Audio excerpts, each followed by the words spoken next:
Well, I know some people don't like you to talk about those things. I know that. Some people don't like you to mention certain things. Some people don't want you to say this. Some people don't want you to say that. Some people think if you mention some things, they might happen. Some people are really fucking stupid. Did you ever notice that? How many really stupid people you run into during the day? God damn, there's a lot of stupid bastards walking around. Carry a little pad and pencil with you. You wind up with 30 or 40 names by the end of the day. Look at it this way.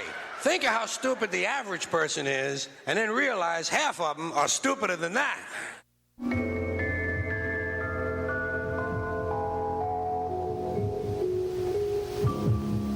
I remember things. It's more than just void, darkness, unconsciousness. The mind does work. There are images, patterns, things to recollect. It's not just the long, deep sleep that comes when the fear is left. The cold is felt, the slipping away of feeling is noted and then succumbed to. The mind functions. Time is distorted, jumbled, telescoped, accordion, but there is a sense of time even so. And I remember things. I remember the way it began. I remember the way it was in the beginning.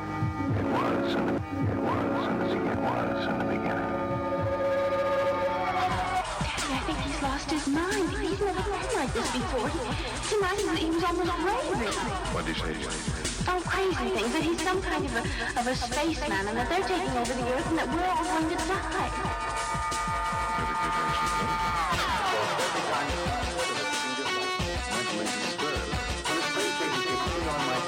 Don't listen to me. They told me to keep in mind the scientific and what do we know about space?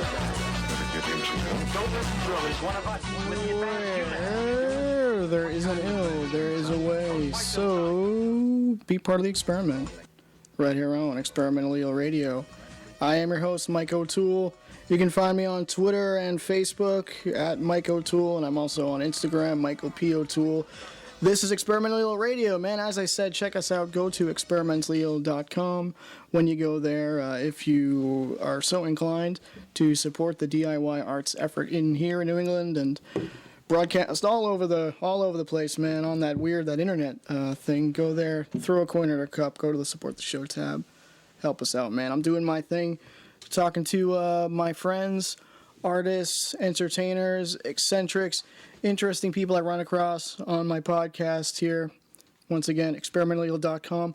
Almost 100 episodes, so thank you to everybody who's been a part of it. And I'm really excited, man. One of the things I've gotten to do, the project has kind of had a couple of different formats, but one of the things I've been really excited about is to do this artist profile thing, one-on-one sit-downs with my artist friends and a guy that I've done a little acting with, and we screened some of his work at the Experimental Eel Film Festival I did with my friend Lawrence Hawley, who's a filmmaker out trying to do his thing in Hollywood now. Is our good buddy from Real Groovy Films. You can check him out on realgroovyfilms.com.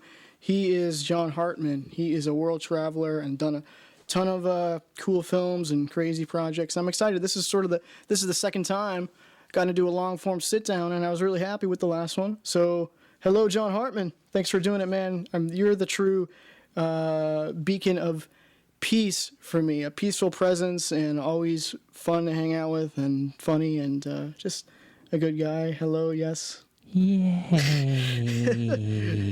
Trying to learn our 99 episodes, and I'm still learning how to operate all this stuff. So I'm glad that as is usual, man. The cool thing about doing a podcast, talking to your friends, but it gives you an excuse to come together, make something together. Make a document, come together and chat. John's already, he's got cliff notes, man. So last time, John, we talked about everything, man. One of the things we got into talk about, you went off and you kind of ended up doing your own thing, making experimental films with sort of counterculture people, that alternative crowd. But then I know you had kind of attempted a more typical Hollywood thing as an actor, and we covered a ton of that. I can't remember what episode that was by now. Somewhere around the early 80s. Yeah. Was it 80? 80 something, yeah. 80 something. But yeah, and they can check out your YouTube, Real Groovy Films on YouTube and That's Facebook. REEL. REEL. Groovy Films. Because it's real. It's authentic. Just like when we record here, man, just coming out of the gate straight through. Straight through Whatever happens, happens. the gates.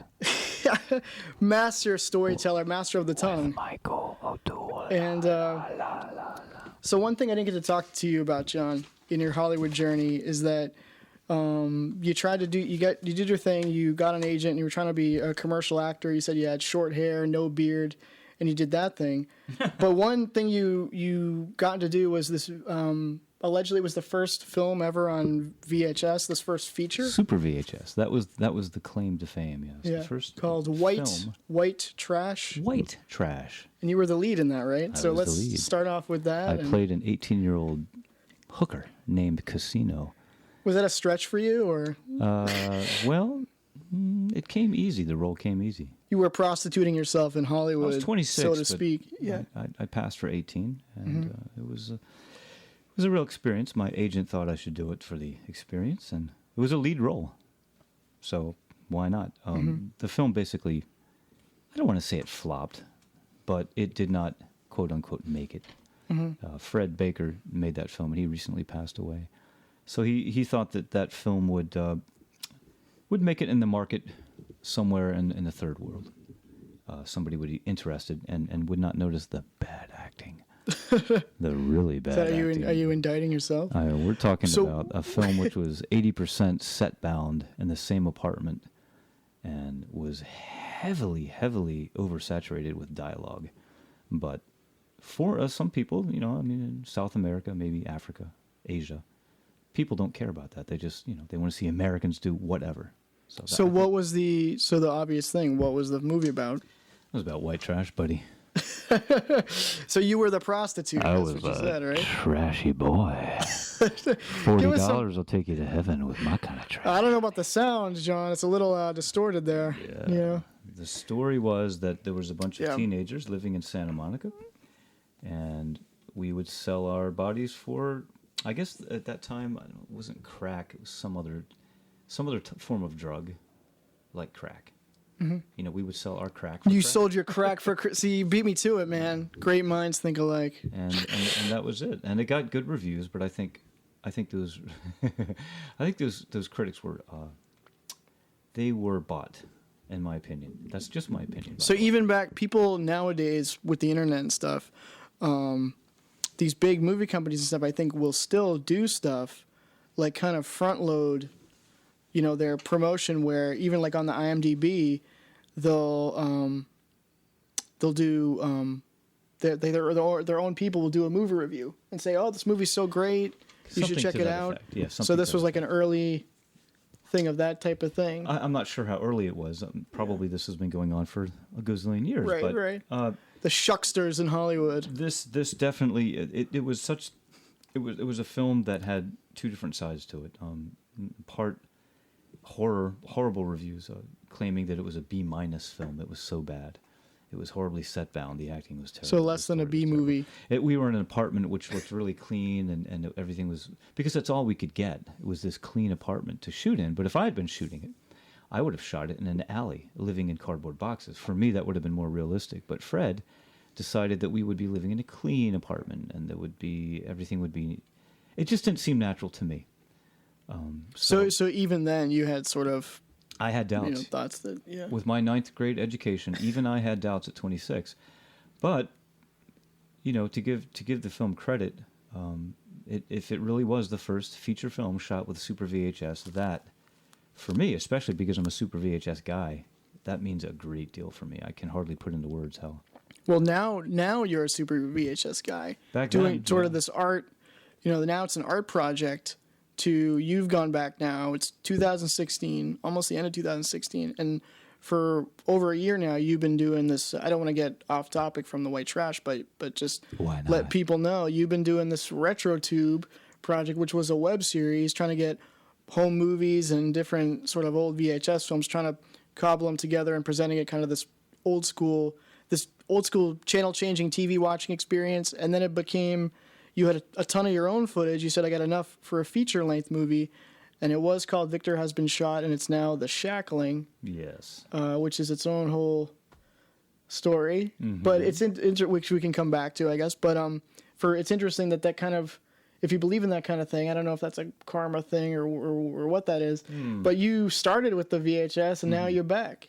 You know. Well, I don't think it's karmically related because everyone at that time in the early '90s was getting into VHS. Right, that's when it was consumer. Yeah, I just happened to be passing through what everyone else was passing through. But I started 13 and a half years ago. But who else is going back to it now? Even just having the camera here, people, my friends like come up, what do you do? That's too old. What are you doing with that? Never too old. You know? Never too old. Just like our grandparents, they just want to, it's an American thing. Do you feel? You just retire the old people, old things. Can you see this VHS camera with Mike's GoPro? Which is this new camera. This monolithic monster.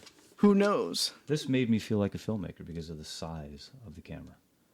And it's awesome. And it's analog. And I think analog is much more, much kinder because you don't see the details of somebody's face right down to the hairs sticking out of their nose and the pores in their skin. VHS tends to be kinder in that regard, and I like it for that reason. It has kind of a lived-in quality, right? That's what you... And I feel like a filmmaker because it's a big camera. Mm-hmm. So there you go. But does size really matter, John? It does. Yes, it does. This is actually not a super VHS camera. This is a regular VHS camera. It's smaller than the bigger ones. The super VHS are much bigger. Well, we talked about, before the show, we were talking about, you're always out there trying to promote your stuff, and then you said one of the, you did some interview with there's a whole project, like a revival project for the whole VHS, right? Or the film thing, the film legacy, something like the home movie legacy. Out of Pro 8mm. Those guys do Super 8 processing in Burbank, California, and they interviewed me about, I'd say 15 months ago. I was apparently the first VHS guy that the film celluloid people chose to interview because VHS is now so old that people are beginning to consider this as I guess an archive, something that's to even try to do it. Yeah, and they respected that, so they interviewed me, and maybe I'm the only one in the world making a feature film out of Super VHS. I would like to think I am, but I've been doing research, and apparently there's nobody else out there doing it that I know of. But it's also not even just the medium you're shooting in, but like in my opinion, you kind of become known for doing tape man. True to your name, man. Real groovy films. You're doing you get sort of these interesting types of people together, and it's kind of this gathering of creative people, and it's the whole counterculture thing. Yeah. And you have interesting visuals that go with it. Yeah. So the one depends on the other. That's right. You must have something that's countercultural. Your devices must be counterculture. Because you're trying to give the audience a different experience. I want to take the audience outside of the ordinary visual experience. The movie-going experience. Because now one of the things... it's cheap. Yeah, I'm a big superhero fan, comic book fan. And now the Marvel... And obviously a film fan, and the Marvel movies that are out now it's like the biggest... originally, like a few decades ago, they couldn't sell their property character rights to they couldn't make a nickel for films to people want to come and make films, and now they have their own studio, and it's like everyone wants to emulate them. They're making this whole interconnected universe of movies. That was your camera going off. It's okay. And so now it's this huge thing, but there's such a formula because one movie has to match into the next movie. So my point is just, it's something that I like. Marvel, I'm seeing my favorite heroes on the screen, but you know exactly what you're getting. It's a sanitized look, somewhat similar style. Everything has to connect. They have these movies slated out, almost a decade out in advance. The release dates are set before these things are even written. It's such an assembly line, and it's one banner thing. And these actors are basically, obviously paid handsomely, but they're slaves to these. Oh, I'm in these. I got to do 3 of these Marvel movies. I got to do 3 of these.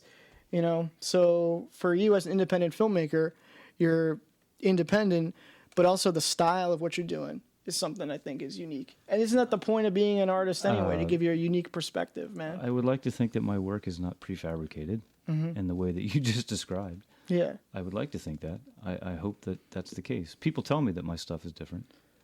I'm hoping that. Well, I think it's also, too, I think a big compliment, people want to do different, come at each film in a different way. But I think a big compliment, like we said before, you're like a really visual director, and the way you edit and put it together and stuff. But Yeah. I think you can look at it. You can look at a John Hartman movie and go, "That's a John Hartman movie." Yeah. You know, and I think you can. I mean, I'm a fan. We screened your stuff, and probably the visual stuff is a result of the third eye filmmaking type thing, where I don't have things worked out in advance. And in fact, I usually don't even have a script. I just kind of go out and with the basic idea and see what happens. And I've said this before on your show that, in my opinion, this helps a filmmaker to actually have the chance of doing something unique, right? Because if you're doing something, yes, let me gangle you up a little bit. What's it? How? What? Who? I just don't raise that understand. up a little bit. Oh, Just a little bit. There you go. nice. You don't have to be that close. But I like to get a little closer.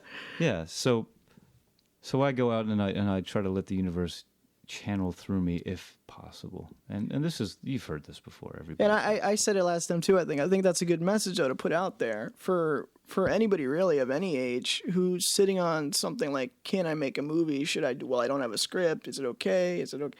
You know, and you're sort of this. I have a example. script. I have a script. It's just in your head, right? No. It's in the universe. There is a script, and if you look at time as a linear concept, that there's a past, present, and future, it's just that the script exists in the future, and I have to catch up with it. That's all. It already exists. All the movies So that's exist. it reminds me, one of my favorite filmmakers, Kevin Smith. He saw on my DVDs over there, the Chasing Amy movie. He got big into Wayne Gretzky. He became sort of his idol, not in an athletic sense, but in a way, a motivational sense. And what he got a quote from Gretzky was, "Go where the puck is going to be. Don't chase the puck. Go where it's going to be." So similar to what you're saying, like the thing already exists. I'm just going where it's gonna be instead of somebody's like, I gotta make a spy movie and you're chasing your own. No, it's gonna be, we're gonna find the movie. But we're gonna find it by the time we get to the end of it. It's already there somewhere. We're just gonna. How does my tie look? It's nice, John. Have you overdressed for this production? You have cameras. Yes. Is that?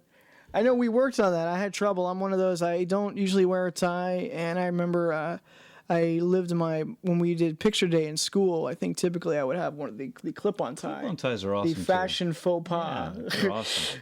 And today I'm wearing my Think It's Not Illegal t-shirt, which is almost worn out. I've had for almost 10 years. And then today, I think I don't want to get too deep into politics, but in the wake of the presidential election, I've gotten a few chuckles. I've seen people as I've been walking around. Maybe they're just laughing at me anyway, but I think the Think It's Not Illegal takes on a new concept for people. It's not illegal yet. The thought police are coming for you, yes. Mike. The thought police, the dream police. The dream police are not coming yet, but the thought police will come. Yeah, I saw.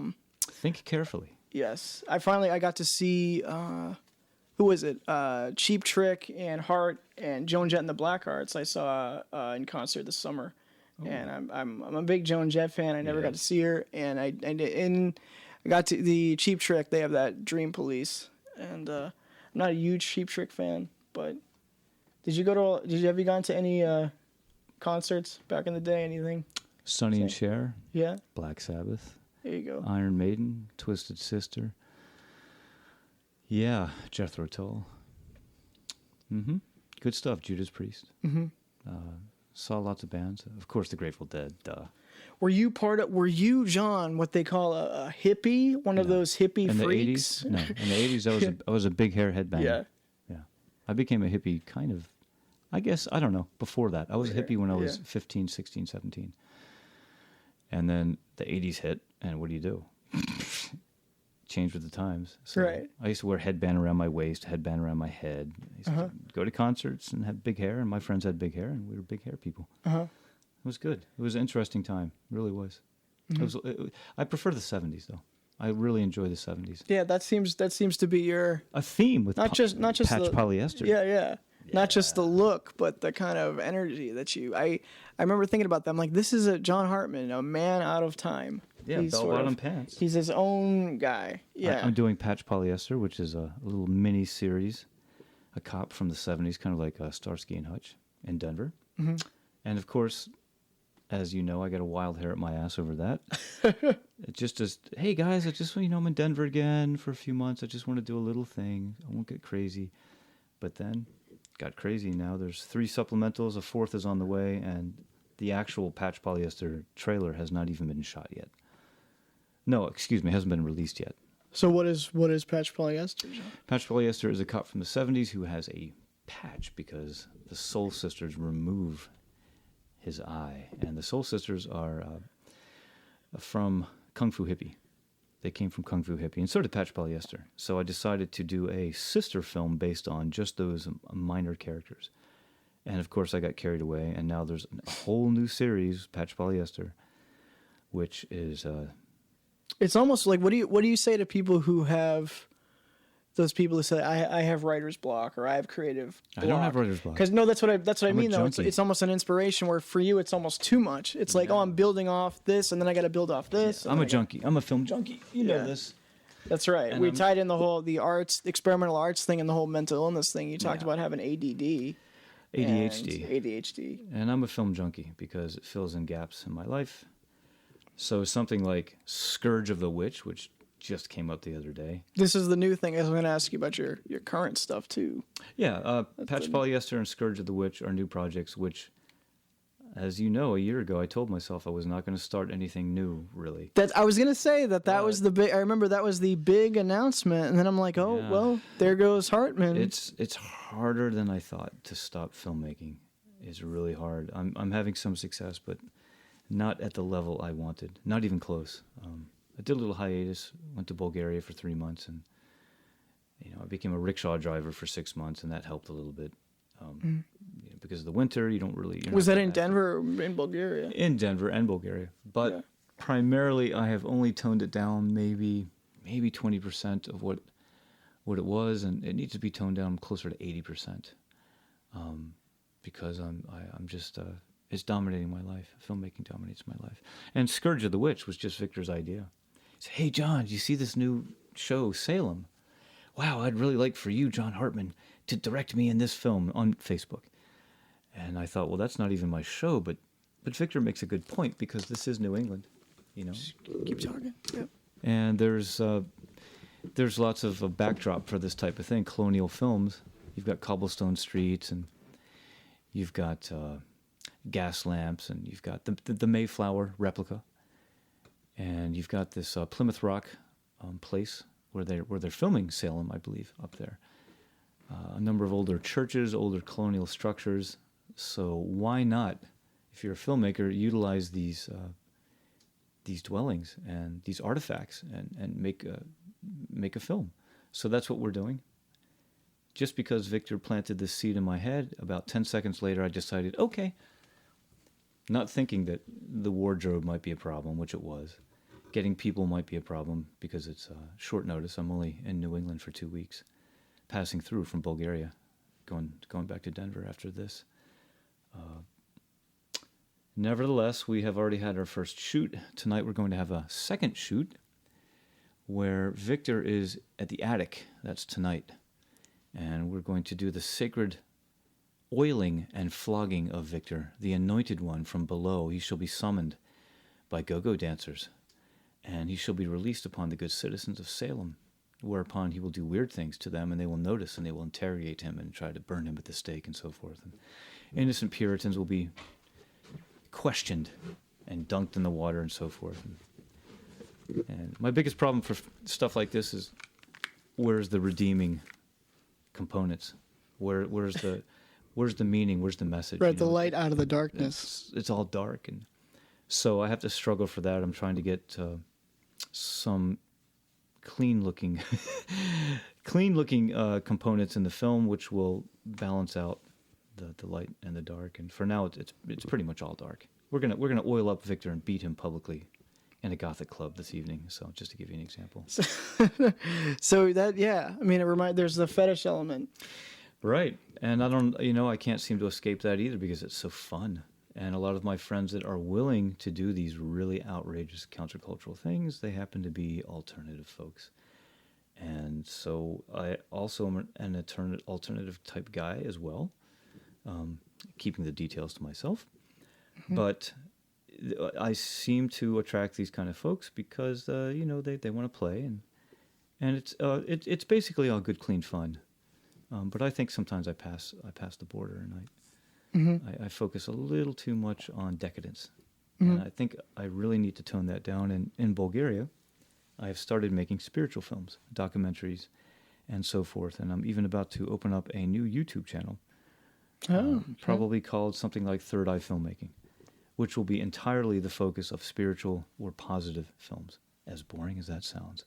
No, I think that's cool. I think that's good. I think that kind of addresses what we were, trying to find that balance. Yes, right? Yes. For now, I'm still have one foot in the muck, and I'm trying to get the other foot through the door of a more positive arena to work in. And it's tough. The transition is tough because, man, that's sleazy stuff. So that brings me to the sleazy stuff. That's right, the sleazy stuff, because classically, you rolled into Hollywood, and this is back early 90s, right? 88 for the first time. And you went there on a motorcycle.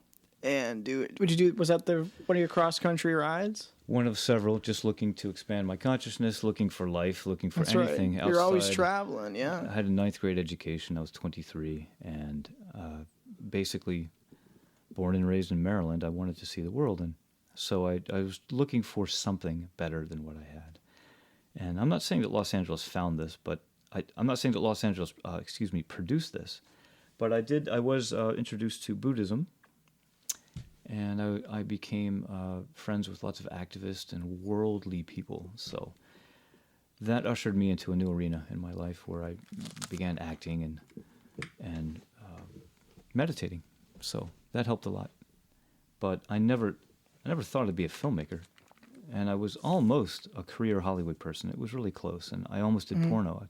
That's what I was going to ask you, bringing it back to from one kind of sleaze to going back to another more classic sleaze. This is sleaze by definition. It's called pornography. That's what is that, John? I've never heard of that. I almost became a porn star. It was really tempting. Playgirl made me an offer, which was pretty good, and they said $750 just for a nude spread, which in 1991 was pretty good, or 1990, I forget what it was. I was about 25, and I turned them down. But they took Polaroids of me. They took Polaroids, and they said, "No, you need to beef up a little bit. You're a little too thin, but primarily you can do really good here. But say goodbye to your commercial career. Say goodbye to any career whatsoever in terms of the commercial world. Maybe Hollywood will consider." They told you that? Was this the actual... porn industry did. My agent, my agent told me this. Yeah. And that scared me away. You couldn't even change your name. Did you workshop a porn name? No. John Hardman or something? Hardman, no, nothing like Johnson that. Hardman. But I did go, and we did the screen test with the Polaroids, and they said they can't publish these because they're Polaroids. I don't know. Maybe they're out there somewhere. But they took some photos, and they said, "Okay, we'll give you $750. First $500, and I said no, and they said $750. I said, "Man, that's a lot of money." 25 years ago was a lot of money to have that. Over 25 years, probably. Then they said, "We'll give you $1,500 if you have gay sex on a video," and I turned that down because that's not interesting for me. And then they said, "We'll give you $200 if you masturbate in a corner during gay sex." And I thought, I like the specific detail of being in a corner, just to make it more shameful. I guess I'll stick with the nude spreads for $750. That sounds good. But I wound up never doing any of it. Yeah. And now here I am doing stuff which, in some respects, would be considered border porno because the scantily clad women and the. But the thing I want to point out too about you is, the majority of the stuff that I've seen from you that could be construed as fetish is implied. Yeah. Like if you have like whips, they're not actually getting whipped. No, there's kind of tonight will be different maybe, but there's well, maybe I take it back. No, there's but you know what I mean. It's sort of it's acted out. It's not playful because there's a crowd. There's a certain group or style where people are actually making contact and where they're just interested in that action itself. Yeah. But to me, with you, it's you sort of just directing it and then they stop it's after just the divisive. camera's off. Yeah. And they're just props, and these people are just doing this. But it's fun. It's fun. And then they laugh about it. Yeah, like tomorrow we're going to burn people at the stake in the woods. We're going to burn witches at the stake. Yeah. We're going to do a witch dance and all that good stuff. It brings me back to the Ed Wood, the classic Ed Wood line in the Tim Burton, the Ed Wood biopic where he goes, well, Ed, like, do we have a permit? Permit? No, we don't have a permit? Run! Oh, run. That's very much the John Hartman style. I attract cops mostly. Speaking of porn, I have a porno in my hand, a porno tape. Yes. This was in Mike's VHS camera. Yeah. It's called Wet Evidence. That's right. We get some of those vintage tapes kicking around. This was from, I believe... This is a detective story, Joe. 1990. Nina Hartley, who is still doing her thing. 1991, which means it was shot in 1990. That's right. Could have been 89. Drop some of those names. They did have the big hair, and they had whatever the rat tails and this kind of stuff. So it could have been shot in the late 80s. Is it your classic sleaze porno? I love it because this is porno mustache. It's absolute VHS. This is absolute VHS, and I just love the look. It's not as hardcore as today's porno. Today's porno scares me. You go on the internet, you see things which go beyond my imagination. They're so dark and so decadent that it's frightening. I get frightened. Where it kind of borders on the violence. This is just borders. Yeah, or it is, right? It is violent. I mean, it's some dark, heavy duty pain. This is just straight up sex. That's all it is. Let's have sex. Okay. Yeah, you're absolutely right. There you go. There is like this innocence about it. 25 years ago, that's what I knew about porno. And then it's the production just value kind of adds something to it when it's put together, different shots. It's well lit. People act. And they did act, yeah. I almost did it because now any schlub with a GoPro is making a that's right point of view POV and streaming. They have streaming. Gonzo. Yeah. Hey, I'm here and let's do it. I almost did it. I almost did it because a buddy of mine said, "Look, at least they're making love. It's more honest than Hollywood." And it is. It's more honest. I thought that's at least it's a real thing instead of acting out. Nevertheless, it was not something I felt comfortable with for whatever reason. I was beginning a spiritual path, and I'm glad I didn't do it. I'd be a millionaire right now if I did. I was told by a lot of people, but I think I'd be used up. Look at a drug addict or something. Yeah, I mean, I don't want to get too dark with it, but even these women, the stars who, they're the main attraction. I mean, they make all the big money from it, and look at it. Drugs, crazy car accidents, just excess, and they're just STDs. Yeah, STDs. Not good, man. They're just chewed up and spit out. Yeah, and I knew this. I was warned about it. And when I was taken into this room by a clown, the guy that was literally in a clown outfit, he comes up to me and says, "Hey, man, I do porno." And I'm like, "You're a clown." Was it Porno the Clown? He's at a party entertaining children. I mean, little tiny kids. I said, "You're a clown." Oh, so this was like my other job is a porn actor. Yeah, I'm on set. We're doing some film. That's his day job as a clown. Or is it the other way around? He's a porno guy. He comes up and says, "Hey, man, would you like to do some porno? I do porno when I'm not clowning around with kids." And then did you go right now? I didn't know. I mean, I went when we made an appointment, and he said, "Okay, get an erection. Let me take a photograph, and we'll see where we can go." And it was all just so weird. Get an erection right now? That I thought. Was he dressed as a clown when he asked you? No, but he said, "I can help you with that if you want." I thought, man, you're about to step into a world that I'm straight. I'm a heterosexual, and I don't have anything against people who are not, but I know in the porn world, people have sex with whatever moves. Well, that's what I was going to say. Whatever crawls, whatever slithers. That's what's so... That's scary for me. Yeah, that's what's so messed up about it, is that it just becomes this utility, call and response kind of thing. You know what I mean? It's hedonism. It's hedonism at a level that I'm not at all comfortable with. I like to have, a girlfriend, one girlfriend. I don't want to share my personal experiences with the world either. That's another thing that I was not comfortable with. Everyone's Right. going to see this. Everyone's going to see how I am when I'm intimate with someone. I don't want people to see it. It's not their business. But I considered it because of the money. I considered it because it was going to be easy money. I'm going to use a word which I almost never use. I'd get laid. I'd get laid a lot. Right. But It's like the everyman kind of fantasy thing, but then you don't think about those details I like thought what you're about saying. it. Those I thought about it, and I was like, man. no, but I mean that's like you no, got to live with yourself. don't do and it. it might change you for the worse. Oh, I knew it would change me. Yeah. I knew it. I knew that there would be temporary, immediate gratification, but there would be a huge price to pay down the road, and that's all that kept reoccurring to me. So, as a person who was just getting on the spiritual path, I was strong enough to pull back. Not that I'm saying that porno is not spiritual.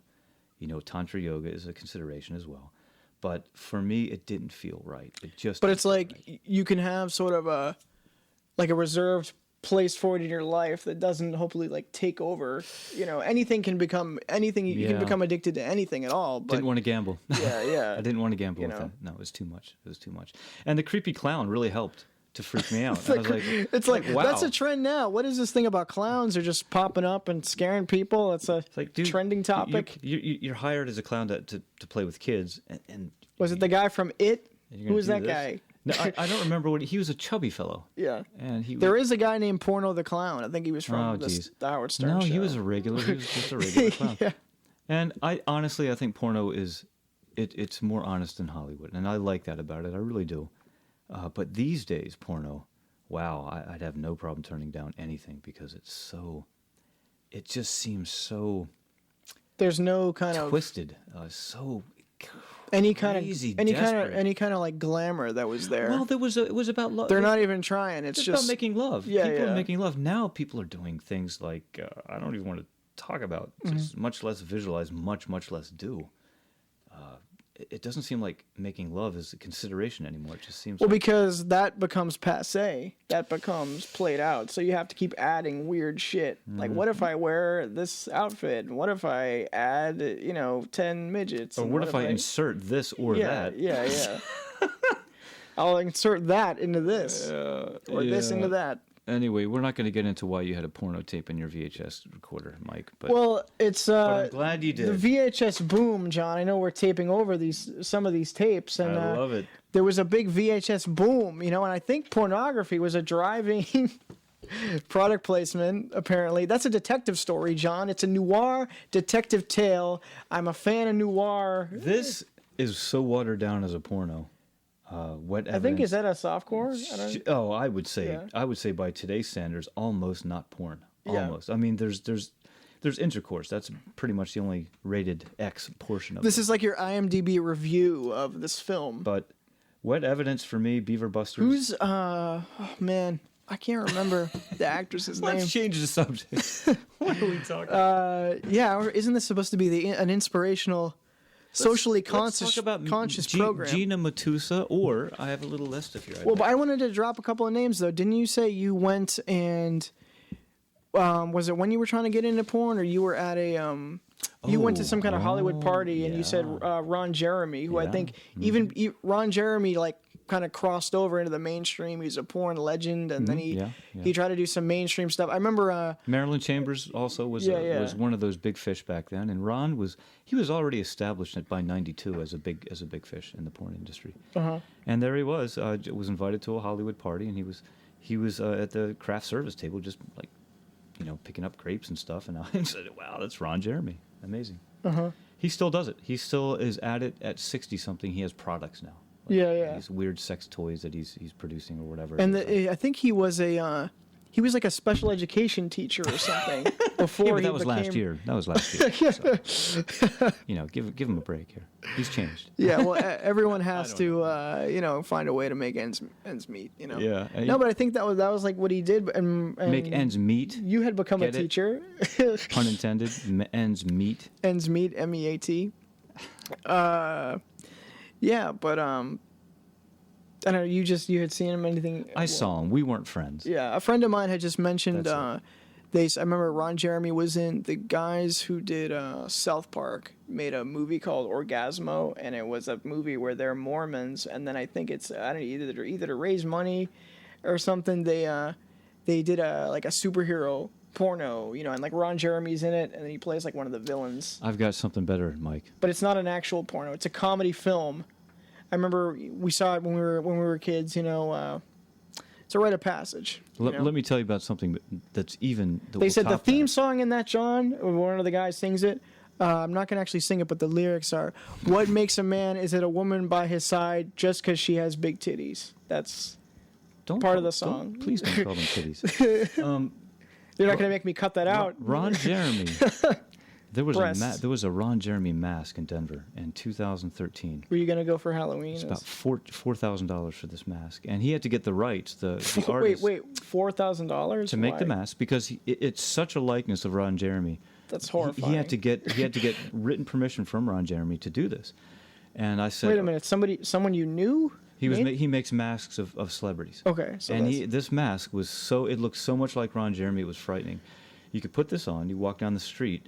Now here's the question: if you have a mask that really is the spitting image of Ron Jeremy, and you're acting out doing whatever, can you get away with that? Can Ron Jeremy sue you after that, or is because it's the mask? Do you get clearance if you buy it from the artist who made the mask? And the artist gets clearance from Ron Jeremy. Do you need to get clearance from Ron Jeremy? You know, do you need a release form? Well, if you're putting it into a movie or something. Yeah, because you are representing his look, but I'm not sure how that works. So I considered, how do I get this mask? Not to pay for it, of but course, at this, 'cause I'm John Hartman. I don't pay for his it. look is just like any fat guy with a mustache. No, it's very specific. So if I thought, that's kind of his thing, though. He's probably like a hero to like a lot of like schlubby guys. Yeah, but he does have a specific look, and it's very recognizable. I mean, it's not a household figure kind of look, but I thought, I've got to get this mask. I've got to use it. Just can I rent it for like an hour and just do something strange? But then it's just like, no, what am I going to do? It's so strange. Well, how do I rationalize Ron Jeremy in my film? You know, I don't make pornos. Wait, so what were you gonna do? Put the mask on, and then I was trying to think of something I couldn't. Think it goes back to you didn't think it. Well, the full idea already exists, John. You just it's in the future. You just have to take the DeLorean and go. It was like a dead end road. I'm Marty, you're Doc, and we're gonna go, and we're gonna figure this mask out. It was a dead end. The road existed, but there was an obstacle in the way somewhere, and it just said, nope, this road is closed for you. Don't think about this anymore. It's a bad idea. So much. You're gonna jump over the cliff. I love that tangent. That this haunting. That's almost its own horror movie. I think there was. I remember could do that. There was a kids show, Goosebumps, where it was like it was like horror, where it was scary, but it was not. It was like for young like 12, 13 sort of year old kids. I remember there was and it based off a book series. And there was a TV movie thing they did. I forget what it was called, but there was one where it was a mask, where it was like this monster mask, and the girl put it on, and then they couldn't get it off. It became part of them. God. You know. So what if you had put it on, or you became Ron Jeremy, John? Then Ron Jeremy's face would have John Hartman's face, and then that's how that would be. And then that's it. Can we talk about so Rod I guess we Webber? can move on from that. Can we talk about the retro tube we've already? Can we talk about video journals? Vermin Supreme, Gina Matusin, Baby Oil and Flogging of Victor. We got to that part. Okay. But I'm going to see Gina Matusa tomorrow. Gina Matusa and she's doing this thing. I interviewed her on here, and I, of course, lost track of what episode, but you can check that out, experimentally.com. And she's doing this thing. She's rebranded all her stuff, The Girl Mirage. Yeah. Maybe I should wait and ask her about that. Yeah. But I don't have some psychedelic images there. Yeah, she's God visually. I just can't get enough. Well, she's a model and she's making her own films and she acts in her own films. Yeah. She's great. We're gonna make some faux commercials tomorrow, and I'm gonna have her burn my voodoo doll. So she's gonna burn a doll of me. That's right. Explain that. Because I'm a Puritan. Yes. An innocent Puritan, and she's a witch, which sure. Of course. I mean that's. You fit right in. She has range. She'll cover that character, no problem, and she'll burn my little Puritan doll, and then I'll just spontaneously combust at one point. And so how are you going to film that, Johnny? Is someone going to light you on fire? Are you like a method actor with stunts? Like we're going to illegally go to a nearby wooded area. Well, John, don't admit to any crimes on here, John. What if they listen to this? Well, nearby wooded area could be a private home. So, and we're gonna light a fire and have witches dance around it and burn people at the stake. That sounds cool. You missed the. Yeah. Did you do anything for Halloween? Do you do anything special for Halloween? Or? I was in Bulgaria. Still my last day. Well, in Bulgaria. I was thinking. I remember saying last year. It's like we're dressing up, and I strapped a weird eyeball to my head, and we're lighting shit on fire and do all year round. Like Halloween is every day. You know. I like that. Yeah, I think I Halloween mean- should be every day, minus the dark razor blades and the apples. Yeah. I I mean, think- there is some weird shit that you don't think about I think about now. No, but like for you just don't. Like when you're like a young kid, you don't.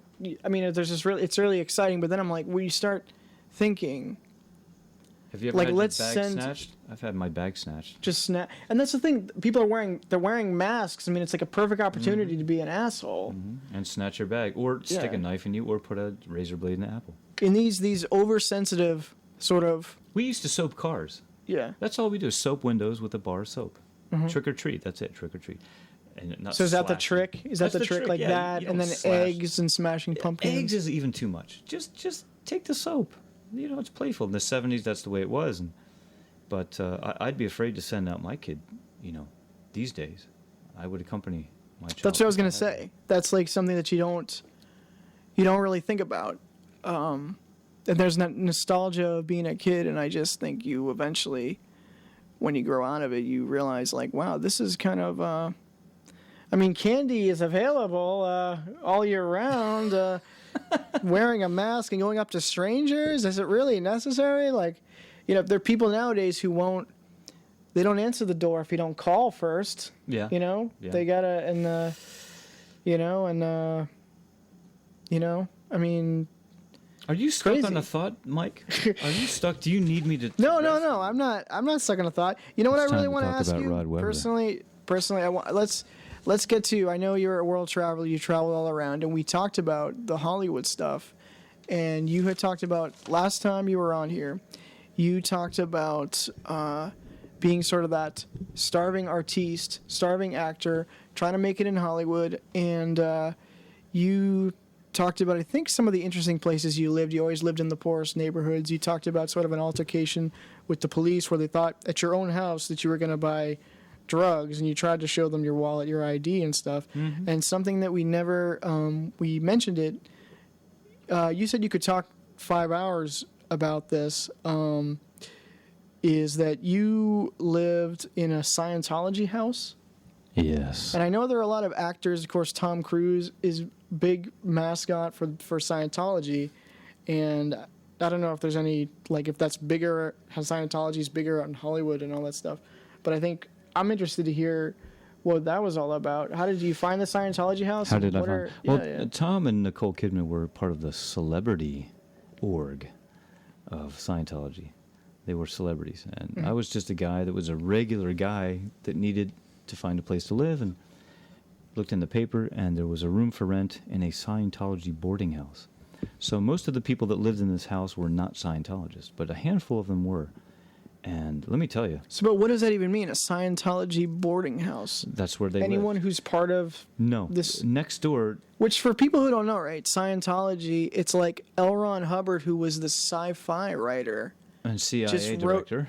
And so it's like this religion, quote unquote, which I'm not particularly religious anyway, but this is the one where it really takes the cake, where it's like, he claims it's like aliens A lot of things, brother. inspired him or something? A lot of things, yeah.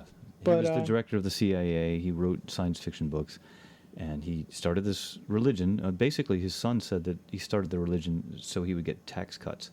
So do you that's know why. what year how long? Is it going? 50s? In the 50s? Basically, I'm not quite Yeah. sure, but by the 80s, it was very established in Los Angeles.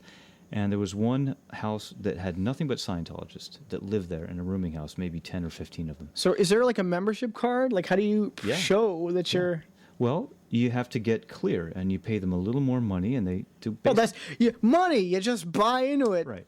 They basically clear Just like you. politics They'll these days. hand you a picture, or they'll say a word, and then you respond to that word, or you respond to that picture, and they say, okay, you're at this level clear now, and then in order to get to the next level of clear, you have to pay more money, which is why I think these Scientologists that I was living with were so poor, and all they could afford was a boarding house because they were broke. So do you think they take all their money and give it to the Yes. Scientology? In order to get one level higher clear.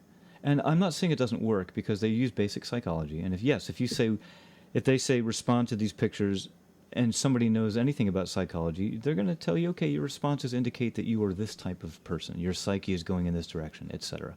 So yes, I'm sure it's helpful to a degree. But is it a religion?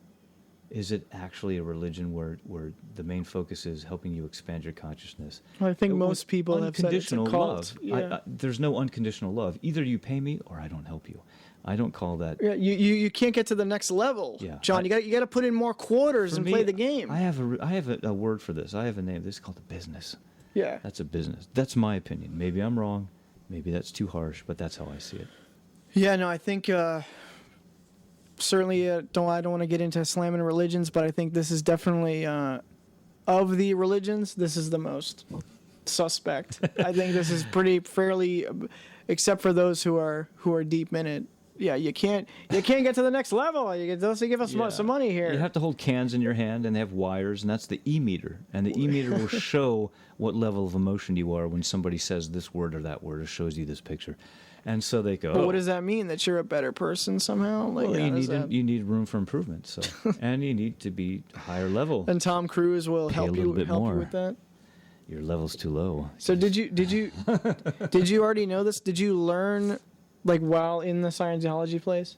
I didn't learn much. Did you learn about it? Or? Other than the fact that it was repulsive to me. Yeah. And I found it to be nothing but a business and a conditional type of situation, which would be the antithesis of an actual religion. Mm-hmm. That's how I felt. So it frightened me. I was a Buddhist. I chanted Nam-myoho Renge Kyo. And after a while, I saw that as basically being...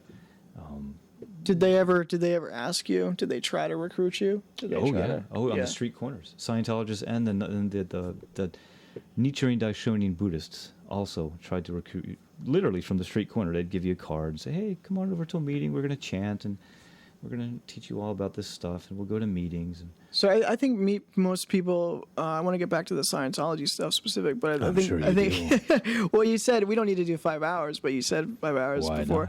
Not? Yeah.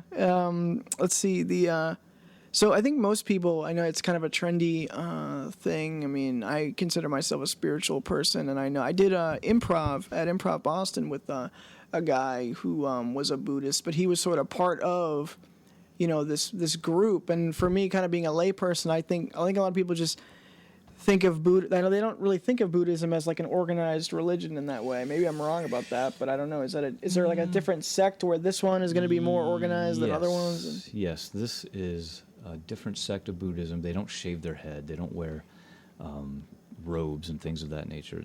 They're plain clothes Buddhists, and they're not all vegetarian. And the main thesis is the main theme is to just chant for happiness, chant for whatever you want, and it was very loosely defined in that regard, which is why it turned me off, because I was looking for answers which this religion could not provide, because you could be rich, you could be poor, you could be vegetarian, not vegetarian, you could have no hair, you could have long hair, like okay. So much for specifics. So you, unlike I think a lot of people who call themselves spiritual, you were actually looking for a structure. Yes. You were like, tell me, what should I do to be a better person? I was everywhere, looking all over the place. And Scientology, I didn't have to look very far. It repulsed me from the very beginning. Nichiren Daishonin Buddhism actually made me happy, though. When I chanted, I was actually quite happy. I was so happy not astral projection level happy, not like that, but I felt different than I've ever felt before after chanting. It really did help. So do they give you something to chant, or do you come up with a mantra of your own? Yeah, no, there's a mantra, and you chant it, and after a while I realized that just singing does have the same effect for me. Mm-hmm. Just singing for 25 minutes deeply, like an opera singer, really, really. A lot of people don't exercise that instrument. So there's some kind of a mind-body connection thing there to sort of purge the... If you sing for 15 minutes per day, you're basically going to have the same effect as chanting, in my opinion, if you know how to do it. Your song has to be what was the effect? Did it just kind of clear your head, get the stress out? It got the stress out. The reason it got the stress out is, okay, let's say that you're all cooped up, long flight to L.A., and you've been cooped up for hours in your plane. And then you stretch like a cat. That feels pretty good, doesn't it, when you stretch? It feels awesome. Imagine that effect lasting for an hour. That feeling of going, you feel awesome. That's what chanting does, because you're exercising a component of your organism that which you usually don't exercise. A lot of people usually don't sing for 15, 20, 25 minutes per day. But if you did, you would feel something. You would have a result. And it's difficult to describe, but okay, I can describe it. Forget about the yawning after the long flight. Stretching. Yeah. Let's say that you laughed your ass off for 10 minutes. You feel pretty good after that, don't you? That's what chanting is. That's the same thing that you'll get from chanting. If you chant for 25 minutes... It's like some kind of release of... It's just like you've laughed your ass off at the funniest joke you've heard in years. It's just like that. So it's awesome. It's really awesome. The problem is you have to find a place to go. Nami haringa go, nami haringa go, nami haringa go. And you have these beads. Nami haringa go, nami haringa go, nami haringa go. And there's incense, and you have to ring the bells and all this stuff. And your friends come over, and there's a whole... I was just going to say... Nami haringa go, nami haringa go, nami haringa go. So unless your neighbors are cool with that. Yeah, which we'll find out in a few minutes or seconds here. The walls are made of paper. Keep it down, cool. Yeah, just like old times. I would recommend it for anyone that's looking like maybe there's maybe I need to smoke weed, maybe I need to drink, maybe I need to do something else. You talked about that on the last show, kind of It's cheap. Yeah, it doesn't cost a thing to chant. You can pretty much do it anywhere. I found a lot of artists. It's legal. It's a latent theme on the show is talking to artists and stuff, and there's definitely you mean artists like Rod Webber? Well, Rod and yourself. Well, many people. I mean, or Vermin Supreme. I can't speak for anyone else, but I know that several people, such as yourself, and I know I've dealt with anxiety, depression, things like that, and I know. Our friend, Lawrence Harley, one of the things he likes to do to sort of help his mental health is exercise, but it's also the creativity. There's sort of this, I think a lot of people, it's kind of a chicken or the egg thing as far as having sort of a mental health issue and being drawn to kind of creativity. And maybe chanting, and as you said, singing, right? Maybe people are drawn to singing because it's like this purging kind of experience, sure. If you're in need, these things are really nice to have because they're legal, they're cheap, and the residue, the side effects are not you don't have a hangover after you chant, right? Well, I don't know. I've never. Take it from me. Yeah. You don't have a hangover. So is it just a happy? Well, you said it's you sort get of this really release happy. of energy. Yeah. You get so happy that you feel like jumping off the wall. Is there something? So would you chant by yourself? Does it add something to be in a group? Be in that group? I think it does. Yes, I do think it does because you're creating a vortex of energy when you do that. But for me, I almost would rather be alone when I meditate because I get distracted. But the energy that you create from a group is higher. I would say yes, definitely higher. Mm-hmm. But I just get distracted too easily. So I'd rather do almost everything alone when it comes to like transcendental meditation, yoga, chanting. But not like when you say alone, you don't mean like not in a corner. Remember they wanted you in the corner? No, not in the corner. Not in the dark basement either. Yeah, no clowns allowed. Dear God. Speaking of which, yeah. Vermin Supreme. I worked with Vermin Supreme, and I worked with Rod Webber here in New England. That's right. You guys have collaborated. And we had Vermin Supreme spanking Dawn Nightshade. That's right. That was another thing we forgot to talk about. That was pretty. I mean, it's out there, right? It's haven't released it yet. Well, it's gestating, but that was a current thing something we did forget to get to last time. You got Vermin Supreme, who sort of is this sort of satirist politician, a lesser-known presidential candidate. He's sort of a performance artist, goes to these rallies, get this big boot on his head, this big beard. Living satire, this colorful outfit. Kind of like clowning, kind of trying to sort of de-escalate when these... With gay dust. I know he went to the Occupy rallies, and then the thing that I think he's in sort of this New England area. He's been doing it for years, and I'm sure got some media attention. But the thing that really he took off, I guess, in 2011 or 2012, where he was at.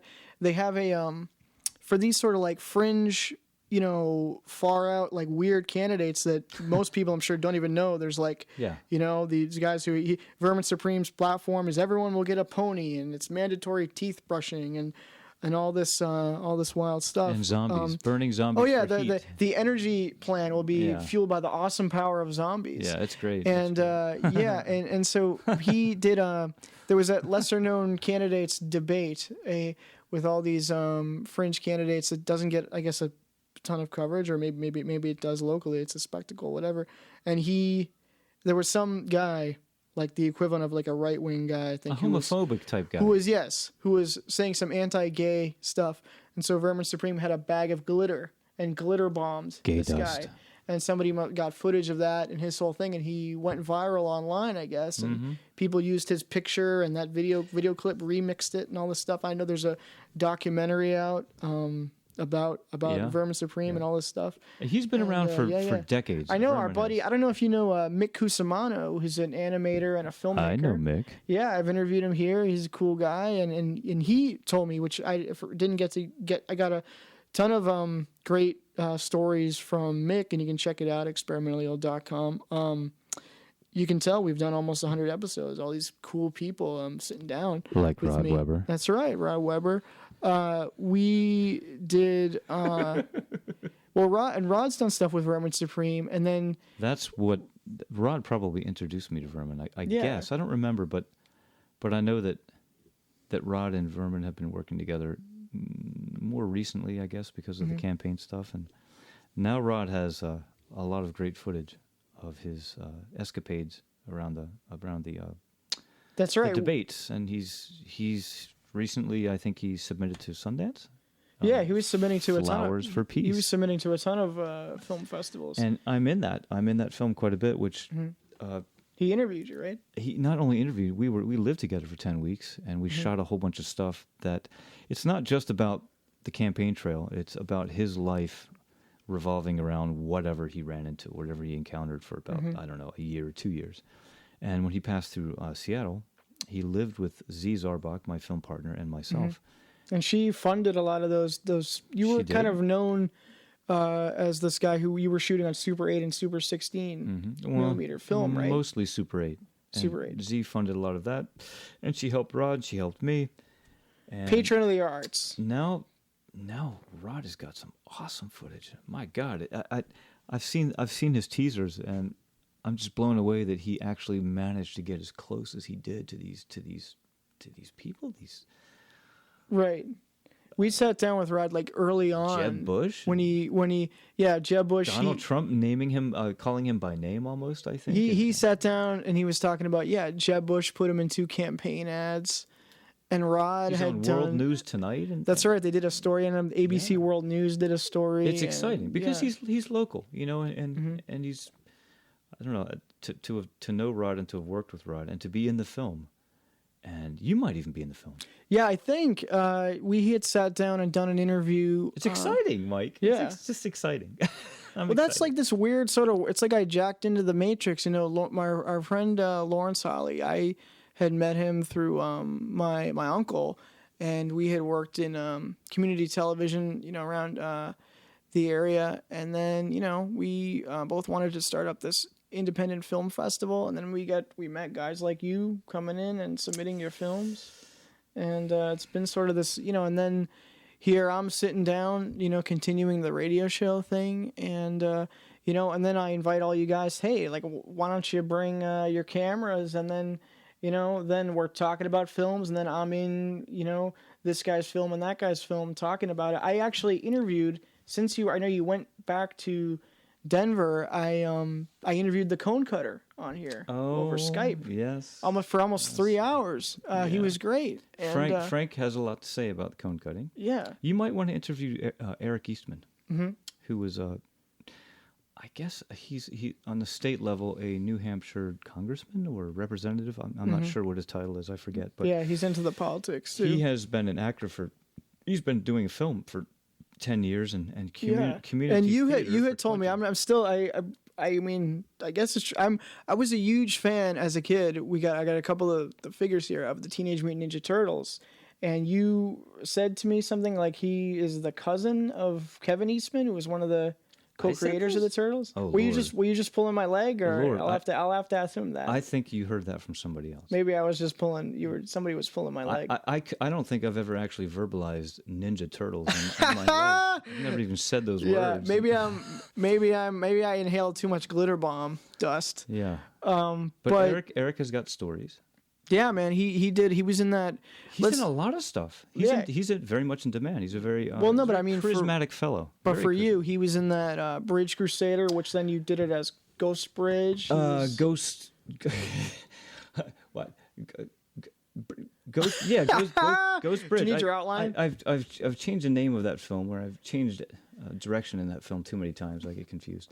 And recently, Planet Dystopia, and hopefully tomorrow he'll show up with Gina and with Don Nightshade, Gothenstein, and he will come to the woods with us, and we'll That's right, burn Don some Puritans. Don Nightshade. I remember Gothenstein. early on in this recording on my own here, I sat down with Don Nightshade. And Richard. Yeah, well, Richard, I didn't get Richard to do the podcast, but it was cool because I got to use the same audio equipment to do the sound for you for Gothenstein. They did the lines, and I directed them and did the lines. Good stuff. I'm so not that's sure what cool. to do with Gothenstein. It's kind of dead in the water because Which of, that brings us back to the whole talent release. Yeah, the release forms. I did not have them. Which maybe we shouldn't maybe we shouldn't talk about that, or whatever. It's up to you, I guess. No, it doesn't matter because I'm not sure what my options are. You had said that Gothenstein was sort of your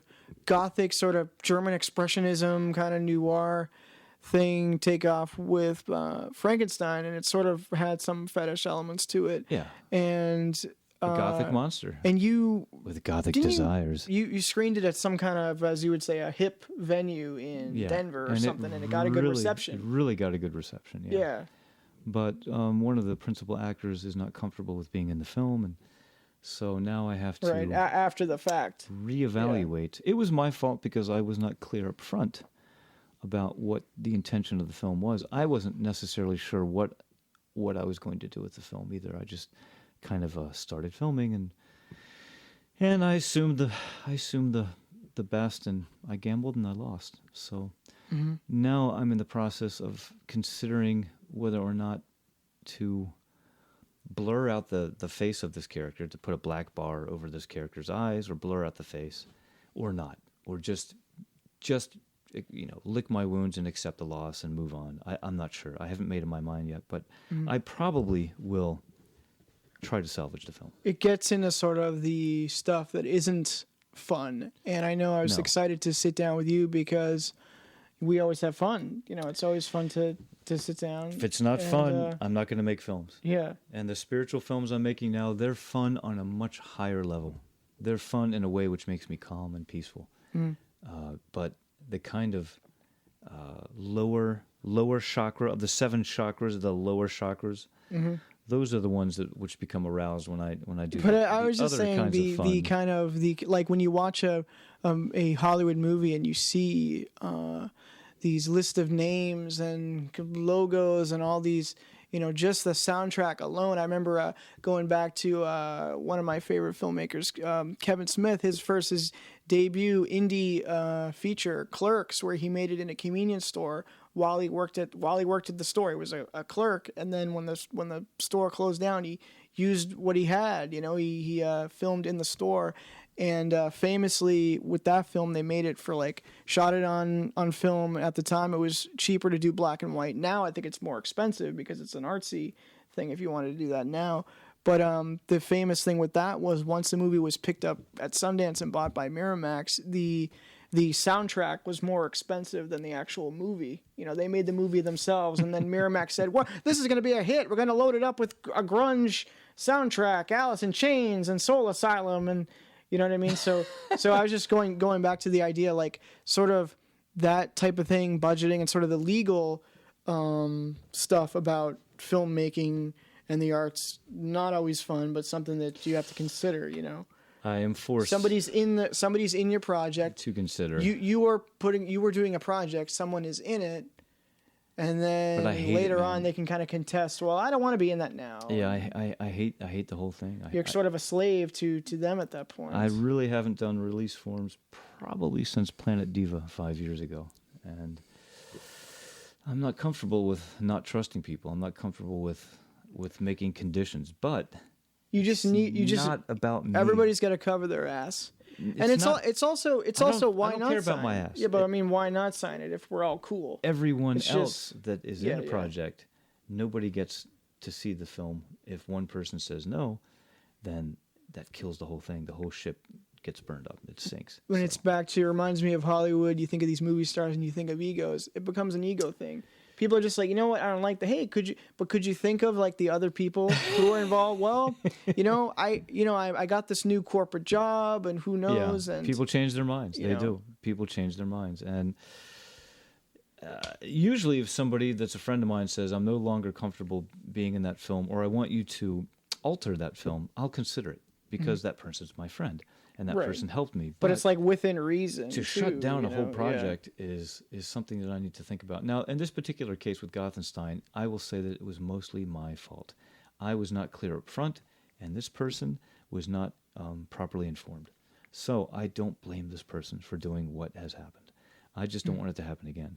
So I have to do two things. But you also have the luxury of this is a more of an art film. So you're talking about doing things like blurring the face. I'm or going to doing something remove creative. the face.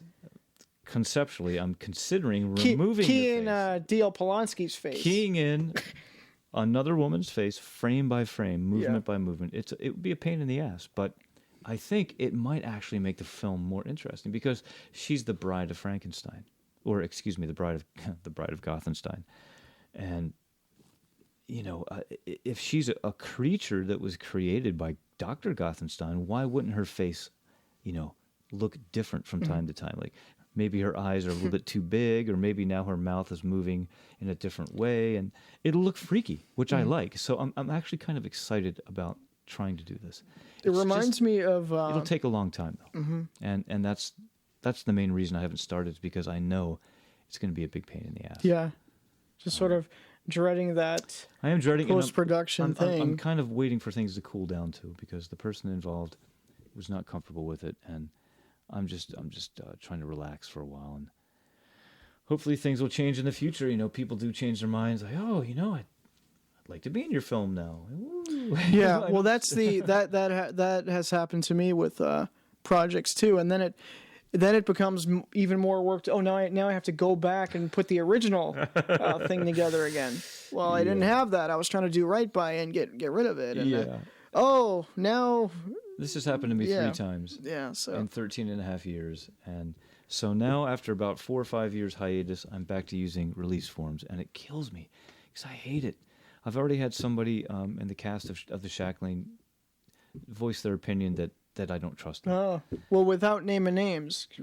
So yeah, but that bothers me. That you don't trust. I don't trust them, and they're insulted. Oh, they're like, oh, you think I'm gonna back out of it? Which it's like, and it's also, here's the thing, not to I understand that. Yeah. I understand that perspective. That's a legitimate perspective, and I can feel the level of distrust when I'm asking someone to sign this, and it bothers me. But here's the thing, to true. speak up. It is a mistrustful thing. No. I mean, I would, because I was educated in coming from community television, and we doing stuff at New TV. I was really fortunate to get, I was 14 and I was in there, and everyone was way older than me. We came into this orientation, and this guy, Paul Berg, was the executive director, and he was a big wig on the Mass Access Board, and he was a big guy with the Alliance for Community Media, and he passed away recently. And I remember talking to a former coworker of mine about him. We realized he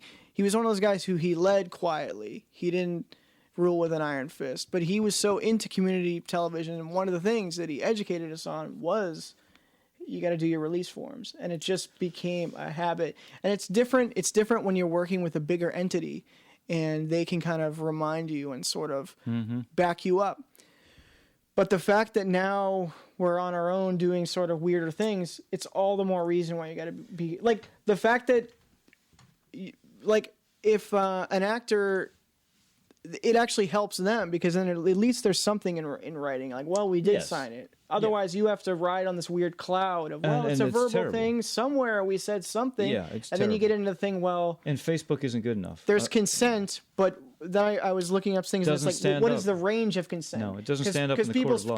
Because people say, well, I consented to be in Gothenstein, but not fetish Gothenstein. Yeah, you know what I mean? That's the type of thing. It doesn't play. You need to have a specifically planned out kind of a thing. And I had a guy once. We used his basement to do a hippie scene. But you know we're recording right now, John. Yeah, This is to be right. delivered. And this guy was so mad because he said, "I help you out.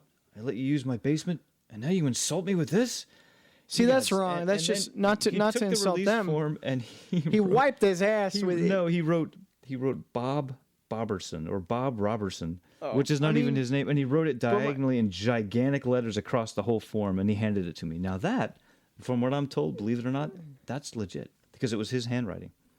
So he Well, actually, yeah, some people just sign it X. yeah, he know? consented, but that doesn't. He was not happy. He was so pissed. Well, but see, that's not to without naming names or anything. Like whoever that is, it's like, you know, you can be an artist, you can be creative, but you shouldn't be. This is America, man. Right. People sue each other all the time. Yeah, but I also just mean like that's Gotta be careful. you know, just sign it. If you're cool to be in the movie, it's implied you're in somebody else's movie. It's their movie, and you're in the movie. And I can understand like, oh, you manipulated me there in the editing, but it's like, but it's like 1 actor out of 5 can't have like the final edit in your movie. You're the director, you're the editor, and this is what. Then you just say, "Hey, make your own movie." I You like know, to trust. I don't know. I like yeah. trusting though, and it's worked. It's worked almost in. But every you just single- never know. You just never You know. never know, that's Because right. I've known people where it's like, oh, I'm becoming a teacher now, and I Or can't they have just that. don't like you anymore. Right. And they change their mind about right. you. And, You, and then that's it. you made me step in dog do, so now I'm out of everything. You know. Yeah, it's At the time, and then you make up, and then it's like, oh, my movie's already screwed. yeah. You know. America's funny that way. We have to be very Yeah. careful. And I don't like playing the game. I hate it, man. I really do. But I realize that if I don't do this, the people that have come together to Well, to, it's to your make legacy this, too, and it's everyone's legacy. It's but if one everyone's person legacy. can fuck everybody else, that's what's and not all cool these about people it. that did all this work for it, it's for nothing. I can't live with that. Mm-hmm. So I have to ask people to sign these release forms. And The Shackling is possibly the first film that I've ever had, especially a feature film, that I actually am considering selling. Mm-hmm. And if you sell it, if I go to this American film market, Mm-hmm. they're going to ask for releases on Yeah. every single solitary person. And what am I going to do? I mean, sorry, that one person, I don't have that. I have to blur Well, their because eyes they, out. they don't want to take it on. You know, they don't want to. Yeah. They won't buy it. Right, because then it'll So, somehow get back to them or something. I've got to go chase down whatever 35, 40, 50 people, and I've got to try to get releases for locations. Yeah, It's a pain in the ass. I know someone without naming names who a long time ago they were a community producer, a volunteer, and they went out of their way to interview people for a project, and then this person was mentally ill at the time, and then they went on and they said this about their family and whatever, and then later on they claimed, oh, I didn't know you were recording or doing this or that or whatever. And then what happens is they go to that person, and well, they're a starving artist, they didn't have any money, so then they went and sued the station, and then the station banned the producer, so it's like, they didn't know that was gonna happen, but they didn't sign any, they didn't sign anything the damn paper. on the dotted line. Just sign it so I can Yeah. leave. Yeah. But going back to that was our legal lesson, but art Mike, and can I commerce. go back to something? Yes. Can I go back to the end of the reel? Can I pick up where we stepped off last time, a year ago? That the video you made from No, the last the interview. end of the yes. reel, where my head was at a year ago. You were gonna downsize. I was going your to productions. downsize productions, and I've failed basically. I've only gone down about 20% of what I was aiming at. It's very hard, Mike. to stop making films. It's very hard. But see, I think that's interesting And for people because some people are, those people who've been making the same movie for like 10 years. And the fact that or who have an idea, like everyone has an idea for a movie. And then for you, it's like, it's hard to stop making it. Yeah, the ideas come. Yeah. And they take over. And then They really come. I don't know. I was trying to terrible. do. They really. I was trying to do the John Hartman thing, Good but heavens. I can't do it. They're tempting. It's little, not that kind of movie. Tempting little guys and all these ideas are. That's what she said. I want to adopt all these little doggies that are crawling around my legs. They're so cute, and I want to just live with them, and they're called films. And I can't seem to shoo away these cute little creatures. But who's gonna take care of them, John? Who's gonna Who's gonna take them out and pick up the poop? That's the problem. There's a lot of poop that comes along with making these films. They're not all just cute. There's always a negative. Take the good with the bad. And now RetroTube has been on such a big hiatus. I'm supposed to finish this series that a lot of people worked on, and I just stopped doing it. I just stopped making RetroTube. Well, let's. I want to just quickly just get back a little bit. We did this Planet Dystopia vignette that was for RetroTube, and that was where your big get was there was Vermin Supreme with his toothbrush. Dead in the water. Dead. And I just cannot force myself to go back to editing RetroTube because. But did you want to describe that a little bit?